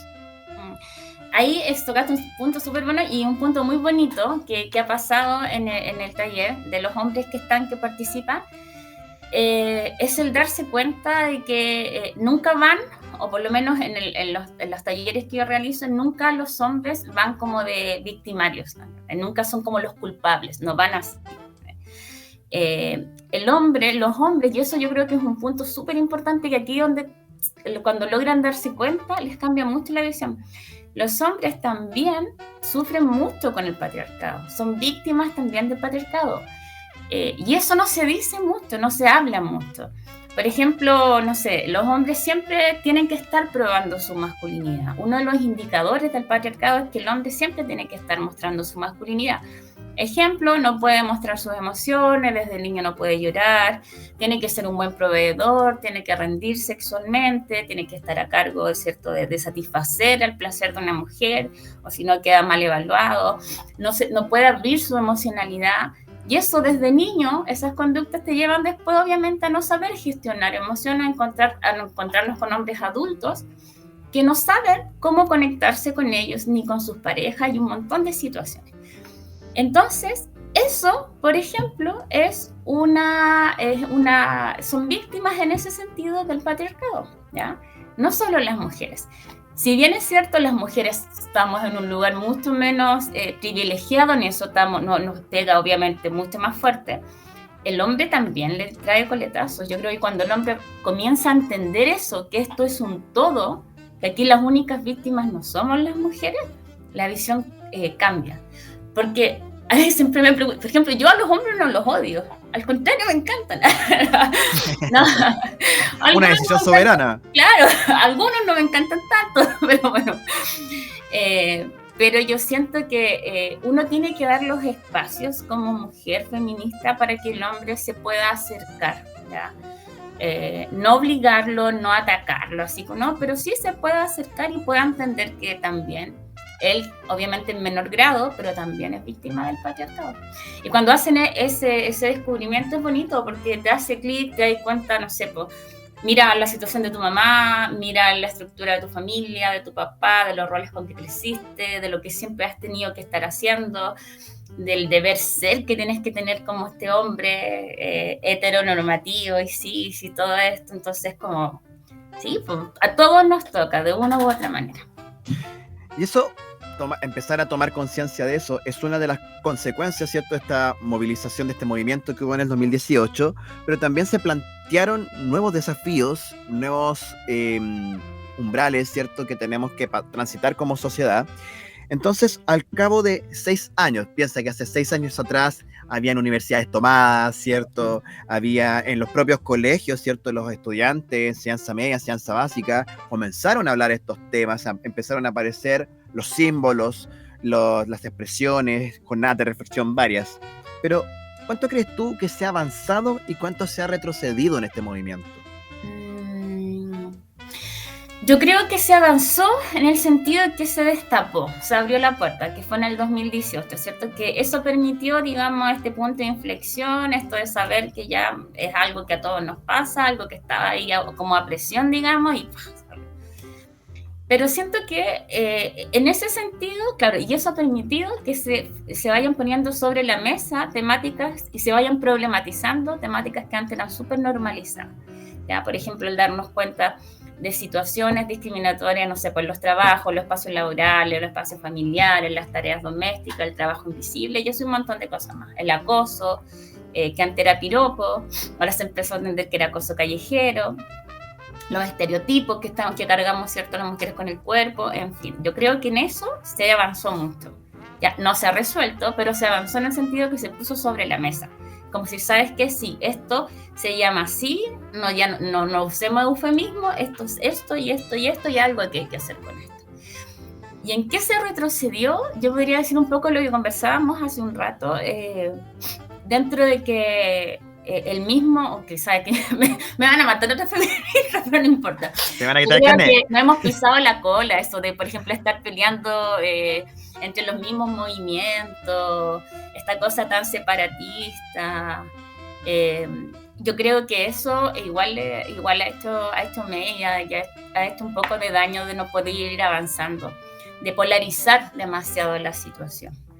Y bueno, justamente con eso hay una declaración que hizo la escritora Marcela Serrano, escritora chilena, ¿cierto? Definida como feminista de la dictadura, ¿cierto? Que dio al diario La Tercera y que se resume en el titular, ¿cierto? Nosotros fuera de micrófono estábamos comentando un poquito la cuña más en extenso, pero dice que dentro del feminismo hay una desconexión profunda de gente que promueve esta idea de un elitismo enorme porque hablan entre ellas. ¿Qué tan de acuerdo o desacuerdo estamos con esta afirmación? 1000% de acuerdo. Sí, totalmente de acuerdo, porque hay momentos en que, y es una de las cosas que, como te decía, que ha mellado el avance del feminismo o lograr realmente lo que queremos, que se empieza a cerrar, se empieza a hacer como tipo cónclave y no a expandirse, no a masificar, no a bajar el conocimiento, ¿ya? Por ejemplo, yo me desempeño en colegios, siempre me he desempeñado en colegios de situaciones socioeconómicas más vulnerables, ya más sociales más vulnerables. Y tú te das cuenta que hay una mujer, ya, que tiene que sostener, no sé, una familia, porque lo mejor porque generalmente el esposo, la figura paterna está privado de libertad, porque es alcohólico, porque es maltratador, en fin. Entonces, bajo todas estas circunstancias, esa violencia económica y todo, tú no puedes ir como feminista y con la bandera y decirle, oye amiga, date cuenta, pero vamos, libérate. O sea, ¿de qué me estás hablando? O sea, claro. Eso es tener cero sentido de realidad. Tú ahí como feminista tienes que entender, y por eso es tan importante saber de feminismo y no hablar por hablarlo, porque hay muchos fenómenos sociales, antropológicos, culturales que pasan debajo de eso. Entonces yo tengo que ser capaz de mirar, o sea, despegarme de esa situación, de analizar profundamente y entender qué es lo que le está pasando a esa mujer y cómo yo la puedo ayudar yo como feminista, pero ayudarla dentro de una realidad que para ella sí tenga sentido, ¿ya? Y ahí es donde yo estoy de acuerdo con lo que dice Marcela Serrano. O sea, yo desde mi lugar de privilegios, tomando tecito, tomándome algo con unas amigas feministas, en un bar, claro, es súper bonito, está ahí súper lindo y todo. Pero cuando tú realmente ves la realidad, el otro lado, que es la mayoría de la población chilena en distintas maneras, no solamente estamos hablando de niveles bajos, medios también y todo, las dinámicas que se dan, es complejo salir de ahí. Entonces por eso uno tiene que ahí darse cuenta que ahí donde el feminismo y donde yo pretendo también dentro de mi trabajo al escribir, al hacer los talleres y todo, de poder tocar aunque sea una fibra en esa persona, algo, un poquito, que le empiece a abrir así como, oye, en realidad me pasa esto, puedo llegar a esto y todo. Pero no es llegar y decirle, ya sabéis qué, no sé, pues, léete El segundo sexo de Simone de Beauvoir, aprende todo de memoria, empiézame a decir frases y estamos. No, a mí no funciona así. No se trata de un decálogo, no se trata de algo estricto. Claro, porque la construcción de sentido también tiene que ver mucho con la experiencia de las personas. Sí. De repente lo hablo mucho con los estudiantes, precisamente ese tema, a propósito de que nosotros, por ejemplo, hemos estado hablando de existencialismo, de cómo nosotros le damos sentido a las cosas, y que finalmente el feminismo también transcurre en cómo, lo que hemos conversado, los temas de clase, las realidades, y claro, cómo hacer feminismo en espacios donde la violencia ha sido la norma. Es muy brígido pensar eso. Bueno, traspasémonos al sector de la literatura. ¿Cuáles son tus autoras o autores recomendados para poder seguir transitando en esta senda del feminismo? Aparte de ya los mencionados, ¿cierto? Simone de Beauvoir, ¿cierto? Y Marcela Lagarde. Es que no la sé pronunciar, pero escribe el libro, es una activista afro, Chimamanda Ngozi, que dice en el libro, todas deberíamos ser feministas. El apellido no me lo sé, pero yo sé que lo van a encontrar. Ya. Chimamanda, Chimamanda Ngozi Adichie. gracias. Ahí está. Yo creo que ella es un buen libro, es una buena autora, porque ella tiene un discurso, tiene un lenguaje cercano, real, nada rebuscado, es como para poder iniciarse, digamos, en el feminismo, y porque ya te da sentido, ¿sabes? ¿Por qué? De esto, uno de su libro se llama ¿Por qué todas deberíamos ser feministas? Es una buena manera de iniciarse. Y otro así que también me gusta, pero es como más rudo, si tú de más intensa, Virginia Despentes, que se llama La teoría del King Kong. Y ahí también hablar todo lo que es la parte como de la sexualidad en la mujer, el dispositivo de la sexualidad, que también es un tema súper importante ahí. Pero ese es un lenguaje, digamos, más crudo, quizás más adulto, no sé. Claro, un poco más explícito, ¿cierto? Sí, Más, sí.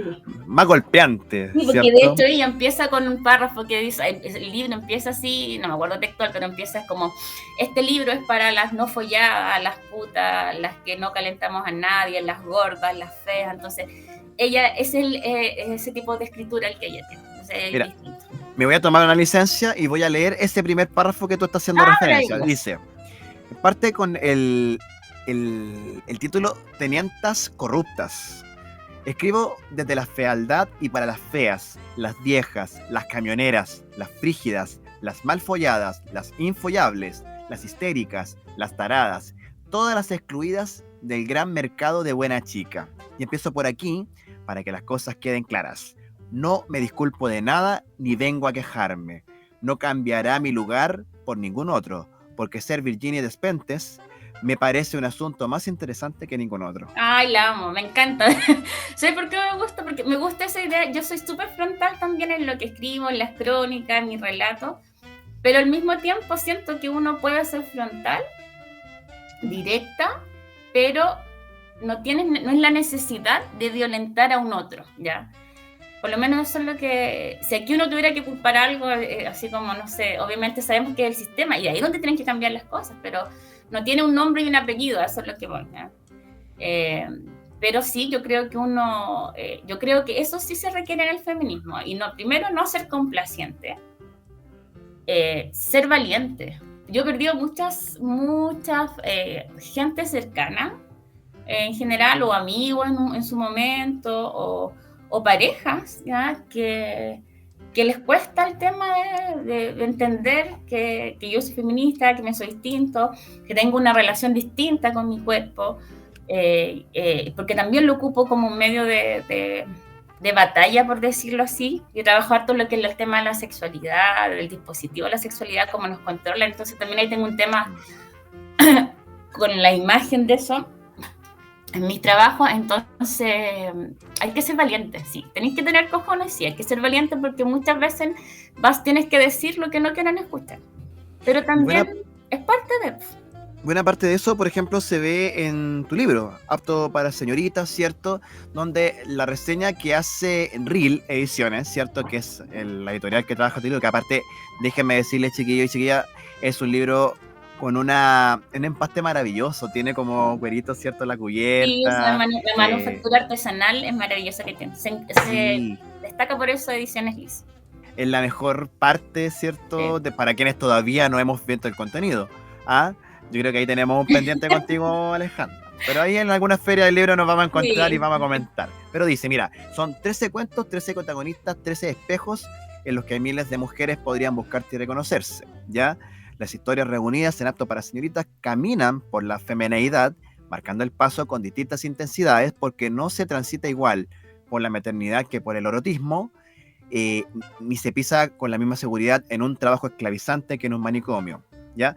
Ahí tú hablas de distintas figuras femeninas que en la vida cotidiana van transcurriendo y que en la intimidad, ¿cierto? Van teniendo su performance diaria, ¿cierto? En los espacios íntimos, los espacios privados, ¿cierto? Pero que finalmente se van reproduciendo en distintos hogares. Cuéntame cómo fue ese proceso para poder hacer esos 13 relatos. Fue intenso, pero fue también irme empapando mucho con la realidad. De hecho, ese libro nace de las entrevistas que yo tenía con los apoderados cuando trabajaba en otro lugar, con las mujeres, las apoderadas, y ahí uno se empieza a dar cuenta de toda la realidad, todo lo que pasa atrás, y que generalmente, bueno, y tú que trabajas en colegio sabes que siempre se dice, ¿y la mamá dónde estaba? Todo es culpa, responsabilidad de la mamá. El niño le va mal, o y la mamá, esto, el niño no se llega de tal manera, y la mamá. Entonces siempre se indica a la mujer como la única, digamos, responsable, no hay una corresponsabilidad compartida, paternal, nada. Entonces desde ahí nació esto, y bueno, esa fue una de las ideas principales, y de ahí empecé también a recoger experiencias que me pasaban a mí y que también me doy cuenta que nos pasaban a todas, pero quizás nadie se atrevía a hablar de ellas. Sobre todo, no sé, por ejemplo, hay un cuento que habla, no sé, de la masturbación, de la autoexploración, de la sexualidad, de cómo el porno también fue construyendo en un momento la sexualidad o cómo nos deberíamos ver, ¿ya? Y eso también fue mellando mucho el disfrute, nos fue alejando mucho del disfrute, tanto para hombres como para mujeres, ¿ya? Ahí, por ejemplo, hay otra cosa patriarcal que le hace daño a los dos, ¿ya? Claro. Así como por acordar... Tratar de imitar lo que muestra el porno. Claro, que no es está absolutamente lejos de la realidad. Y claro, la idea era como que de ahí, por ejemplo, empezar a... todos los cuentos, las historias tienen que ver con... No hay heroínas, ya aquí no hay ninguna heroína, ninguna mujer de un cuento que termine feliz o cosas así. Traté de hacerlo lo más real, y por el feedback que he tenido con las lectoras y lectores, que también lo han comprado varios hombres, logran verse o logran encontrarse en algún párrafo, en alguna historia. Y eso es maravilloso, así como a mí como escritora, yo ahí con eso me voy a poder pagar. Así es como muy bonito que te dicen, ¿sabes qué? Me hizo sentido esto, me viene esto o me recordó esto. Ya, eso es, yo creo que por lo menos a mí como escritora es algo que digo, ya, maravilloso. Voy a retomar un concepto que dijiste hace un rato atrás, el de mediadores. Te cuento, hace algunas semanas, ¿cierto? Y lo comenté acá en este podcast, tuve la posibilidad de asistir al lanzamiento de un libro de Antonella Esteves, de una periodista, ¿cierto?, de la Radio Universidad de Chile, donde precisamente entrevista a escritoras chilenas de distintas perspectivas en el contexto de pandemia. Y se habló mucho en esa presentación de cómo los educadores, los gestores culturales, tenemos la responsabilidad de mediar los contenidos y sobre todo los contenidos de mujeres, de escritoras, que poco a poco se comienzan a abrir pasos, ¿cierto?, en la vitrina de la literatura, en los planes lectores, la responsabilidad que nos cabe a los profesores de lenguaje en eso. Cuéntame tú, desde tu perspectiva de escritora, ¿cómo te has sentido conviviendo, coexistiendo en un mundo literario, ¿cierto?, que ha sido históricamente dominado por hombres? Sí. Ha sido desafiante, pero me ha gustado, porque me gustan los desafíos, me gusta tener que enfrentarme a cosas nuevas, aprender, y sí, por algunos escritores he sido como súper... Ha pasado algo como te comentaba, yo hablo harto de la sexualidad, bueno, ahora viene un segundo libro que espero se va a publicar en julio, y son de crónicas, y ahí abordo mucho lo que es la sexualidad, en fin, ya. Pero no de una manera romántica ni nada, soy bien directa como para... Y claro, y muchos escritores también, o muchos hombres en general pasa harto que tienen como, o se acercan a mí de otra manera, ¿ya?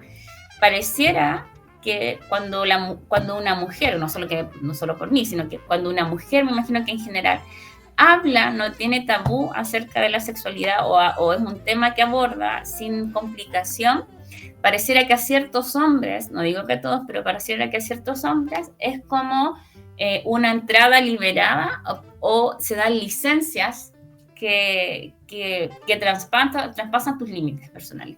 Y eso sí ha sido complejo en el ámbito como de la literatura con otros escritores, con colegas. No con todos, pero sí con algunos que he tenido experiencias así como que... por decirlo de manera coloquial, se han pasado por la punta, por los temas que habla, entonces como que, ay, abiertamente, como que vaya todo, ay. No, o sea, a mí me encanta disfrutar mi sexualidad, pero yo decido y uno ve un acuerdo consensuado, pero no es, entonces ahí se ve, ha pasado. Es que está la frase que hemos tenido que aprender, ¿cierto? El tema del consentimiento, del yo decido, ¿cierto? O sea, estamos hablando de libertades, pero también colocar las reglas de esa libertad. Claro, y además que eso de conquistar, a mí en lo personal, aquí por ejemplo yo soy súper así como feminista en eso. No, en general yo soy bien feminista en todo, pero una de las cosas, no te puedo Específicamente acá. mentir. Por ejemplo, el tema de la conquista es algo muy patriarcal. ¿Cachai? Yo siento que uno debería, ambos, ya, uno debería, no sé, si uno tiene onda con alguien, independiente del género, es algo mutuo, pero esta sí, a mí me molesta mucho cuando las mujeres nos ponen, o nos ponemos nosotras, en situaciones pasivas, ¿ya? En el ser conquistada, el hacer que el otro me haga gozar, el que el otro adivine lo que yo quiero, el que el otro me conquiste. No, es como el relato tradicional. Claro, entonces no, eso nos invalida, nos quita poder, nos pone en una posición súper pasiva. Uno tiene que, esta otra es mi frase, yo le digo a mi amiga, uno tiene que ir por su deseo. Y en todo tipo de cosas. Me gusta es la mujer que vamos por nuestro deseo. Yo creo que hay que atreverse de a poquito, pero sí se puede. Oye, qué genial, esta entrevista ha sido muy, muy maravillosa, ¿cierto? Ay, porque qué rico. explorar estos temas siempre resulta interesante, sobre todo para personas que quieren seguir aprendiendo, ¿cierto? Que a lo mejor están en la otra vereda y en estos relatos puede verse identificada en estas mismas ideas que tú cuentas. Alejandra, ¿cómo se puede acceder a tu taller para las personas que están en la comuna de Maipú? Ya. Tienen que ingresar a maipuencomún.cl y ahí están los talleres para inscribir y se inscriben. Si no lo encuentran, porque a veces la página no es muy amigable, pasa que no aparece el taller, se pueden acercar directamente a la biblioteca municipal que está ahí en la plaza en Maipú. Los talleres son los días martes y miércoles a las 6, de 6 a 8. No sé si se pueden acercar, si no es por Maipú en Común, se acercan y ahí hacemos como la inscripción al revés y ahí empiezan al tiro a participar. Y por último, Alejandra, tus libros. O sea, tu libro y próximamente tus libros. Sí, ¿cómo podemos acceder a ellos? Edicioneslis.cl. No, y le queda, mira, voy a aprovechar el espacio para mandar para pasar un aviso. El apto para señorita ya quedan poquitas unidades para romper el stock de la primera edición, entonces está con descuento. Está con un 30% de descuento, entonces ahí ustedes ingresan a www.edicioneslis.cl. Y de ahí yo voy a estar haciendo videos. Tendría que estar haciendo videos promocional, pero todavía no he visto. Pero los voy a hacer. Van a aparecer para que me sigan. Y, cuéntanos, ¿cuál es la cuenta? Sí, mi Insta. ¿Puedo decir mi Insta? Sí, por supuesto. De eso se trata. Ale_escritora. A veces no aparece, o lo pueden buscar por Line Señorita, ya que también es un concepto bien... porque no van a encontrarlo con mi nombre. Reiteramos, Ale_escritora. Sí. Muy bien, Alejandra, te quiero agradecer este contacto por esta provechosa conversación, de verdad ha sido maravillosa. Siempre es bueno saber, ¿cierto?, un poquito más de estas perspectivas que, sobre todo a los hombres, ¿cierto?, nos nutren de aire más fresco de cómo tenemos que existir en la sociedad. Te quiero agradecer harto este contacto, espero que le vaya bien, esperamos ese segundo libro y encontrarnos en alguna feria, ¿cierto? Para seguir comentando los temas que aquí nos quedaron en el tintero. Y nosotros continuamos Con el Chico al Aire para poder cerrar este 12º capítulo. Estás escuchando Con el Chico al Aire, el podcast de laguja.cl. Bueno, y en las palabras al cierre de este Con el Chico al Aire número 12, bueno, abríguese, por favor, ya que hay que seguir dándole a la chamba, seguir dándole a la vida, y como hemos hablado en este capítulo, hay que seguir siendo un adulto funcional. Oye, yo creo que ese es un tema que deberíamos tratar. ¿Qué significa finalmente ser adulto personal? Desde el punto de vista semántico, filosófico, epistemológico. No sé, bueno, ahí vamos a abrir un debate con la comunidad agujona, ¿cierto? Del multiverso agujón, para poder llegar a una conclusión respecto a qué significa ser adulto funcional en esta época tan extraña de que nos toca vivir. Por ejemplo, también cosas extrañas como las que ocurren en Taiwán. Oye, me acaban de mostrar un video, ¿cierto? La maestra me mandó un video donde aparecía un compadre, un diputado en Taiwán. El weón se peló una ruma de documentos que se iban a discutir, weón, en el Congreso de allá, weón. Y estoy leyendo acá en la prensa de que era un proyecto de ley que de cierta forma limitaba dar declaraciones falsas en el Congreso, ¿cachai? En vísperas de la asunción de un presidente nuevo allá en Taiwán.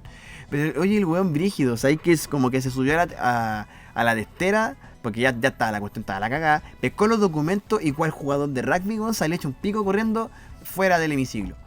Oye, pero surrealista totalmente la cuestión. Pero también, volviendo a nuestra realidad, estamos viendo de que nuestro gobierno ha descartado adelantar las vacaciones escolares de invierno. ¿Y esto qué significa? Cuide a sus cabros, cuide a los muchachos. Hay mucha licencia de cabros con influenza, de cabros con COVID, de cabros que tienen otro tipo también de enfermedades respiratorias. Ya está bien, nosotros vamos a seguir trabajando por ustedes, pero cuiden, ¿cierto? A su gente, a los chiquillos, para que no tengan mayores dificultades para poder terminar un semestre que tendría que terminarse para ellos el 18 de junio, ¿ya? En realidad las vacaciones comienzan el 24, pero eso es el día lunes, pero ustedes recuerden que los profesores tenemos la famosa jornada de planificación donde no planificamos ni una mierda, sino que llenamos puros formularios del Ministerio de Educación que no sirven para ni una wea. Así que, en fin, ahí cuídese usted también. Yo por lo menos me recuperé ya la semana pasada. Si ustedes escuchaban con el chico al aire, andaba con una voz muy FM, pero eso no es la voz que yo tenía, sino que era puro pollo que tenía entre medio de mis vías respiratorias. Así que no se pase películas con lo que escuchó la semana pasada. Pero bueno, viendo para poder terminar con el chico al aire del 17 de mayo, vamos a mandar un saludo a la Maite, que siempre está apañando en este tipo de grabaciones, de programas. Siempre la número uno que está colocando también, compartiendo cada vez que nosotros subimos un capítulo. Le quiero mandar también otro saludo al Mito, que se ha vuelto también uno de los fervientes seguidores de El Catador de Galletas, que esta semana en el Instagram de laaguja.cl, ¿cierto? Estuvo catando la galleta carioca. Y ahí la carioca, ¿cierto? Se convirtió con este sabor a barro que tiene. La verdad es que siempre he pensado que la carioca tiene como un sabor a tierra, así como, no a chocolate, cualquier hueá menos chocolate, ¿cachai? Pero es como un sabor a tierra y con esa pasta blanca que tampoco sabe a vainilla, weón. Yo no sé, como digo, en el video digo que hay un problema semántico con la palabra chocolate en fruna, ¿ya? Que sabe a cualquier cosa ese chocolate. O sea, es como, el chocolate de fruna es como un sabor en sí mismo, ¿cachai? No, la weá no sabe a chocolate. Ahora yo no quiero pensar cuál es la verdad de la mayonesa ahí, porque se habla muchas cosas del Wonka maipucino, de Camino a Milipilla, entre otras cosas. Bueno, pero así son las cosas en este país, en este mundo, ¿cierto? En esta comuna siguen siendo los productos más populares y más accesibles. Siempre nuestros 3 sellos ahí iluminando nuestras vidas y, ¿por qué no?, ¿cierto? Acompañándonos siempre en estos proyectos desde la periferia con amor. Esto es Con el Chico al Aire. Les invito a seguir elaguja.cl en Instagram para que ahí comentemos, seamos parte de esta comunidad agujona que poco a poco va creciendo, ¿sí? Agradecido de todas las personas que siguen escuchando este podcast en estos 12 semanas. Ya son 3 meses que llevamos transmitiendo ininterrumpidamente y queremos seguir adelante con esto. Un abrazo a todos y todas, abríguense y nos vemos la próxima semana en otro Con el Chico al Aire de laaguja.cl. Esto fue Con el Chico al Aire, el podcast, una presentación de elaguja.cl. Síguenos en la cuenta de Instagram elaguja.cl. Comparte y comenta con tus amigos.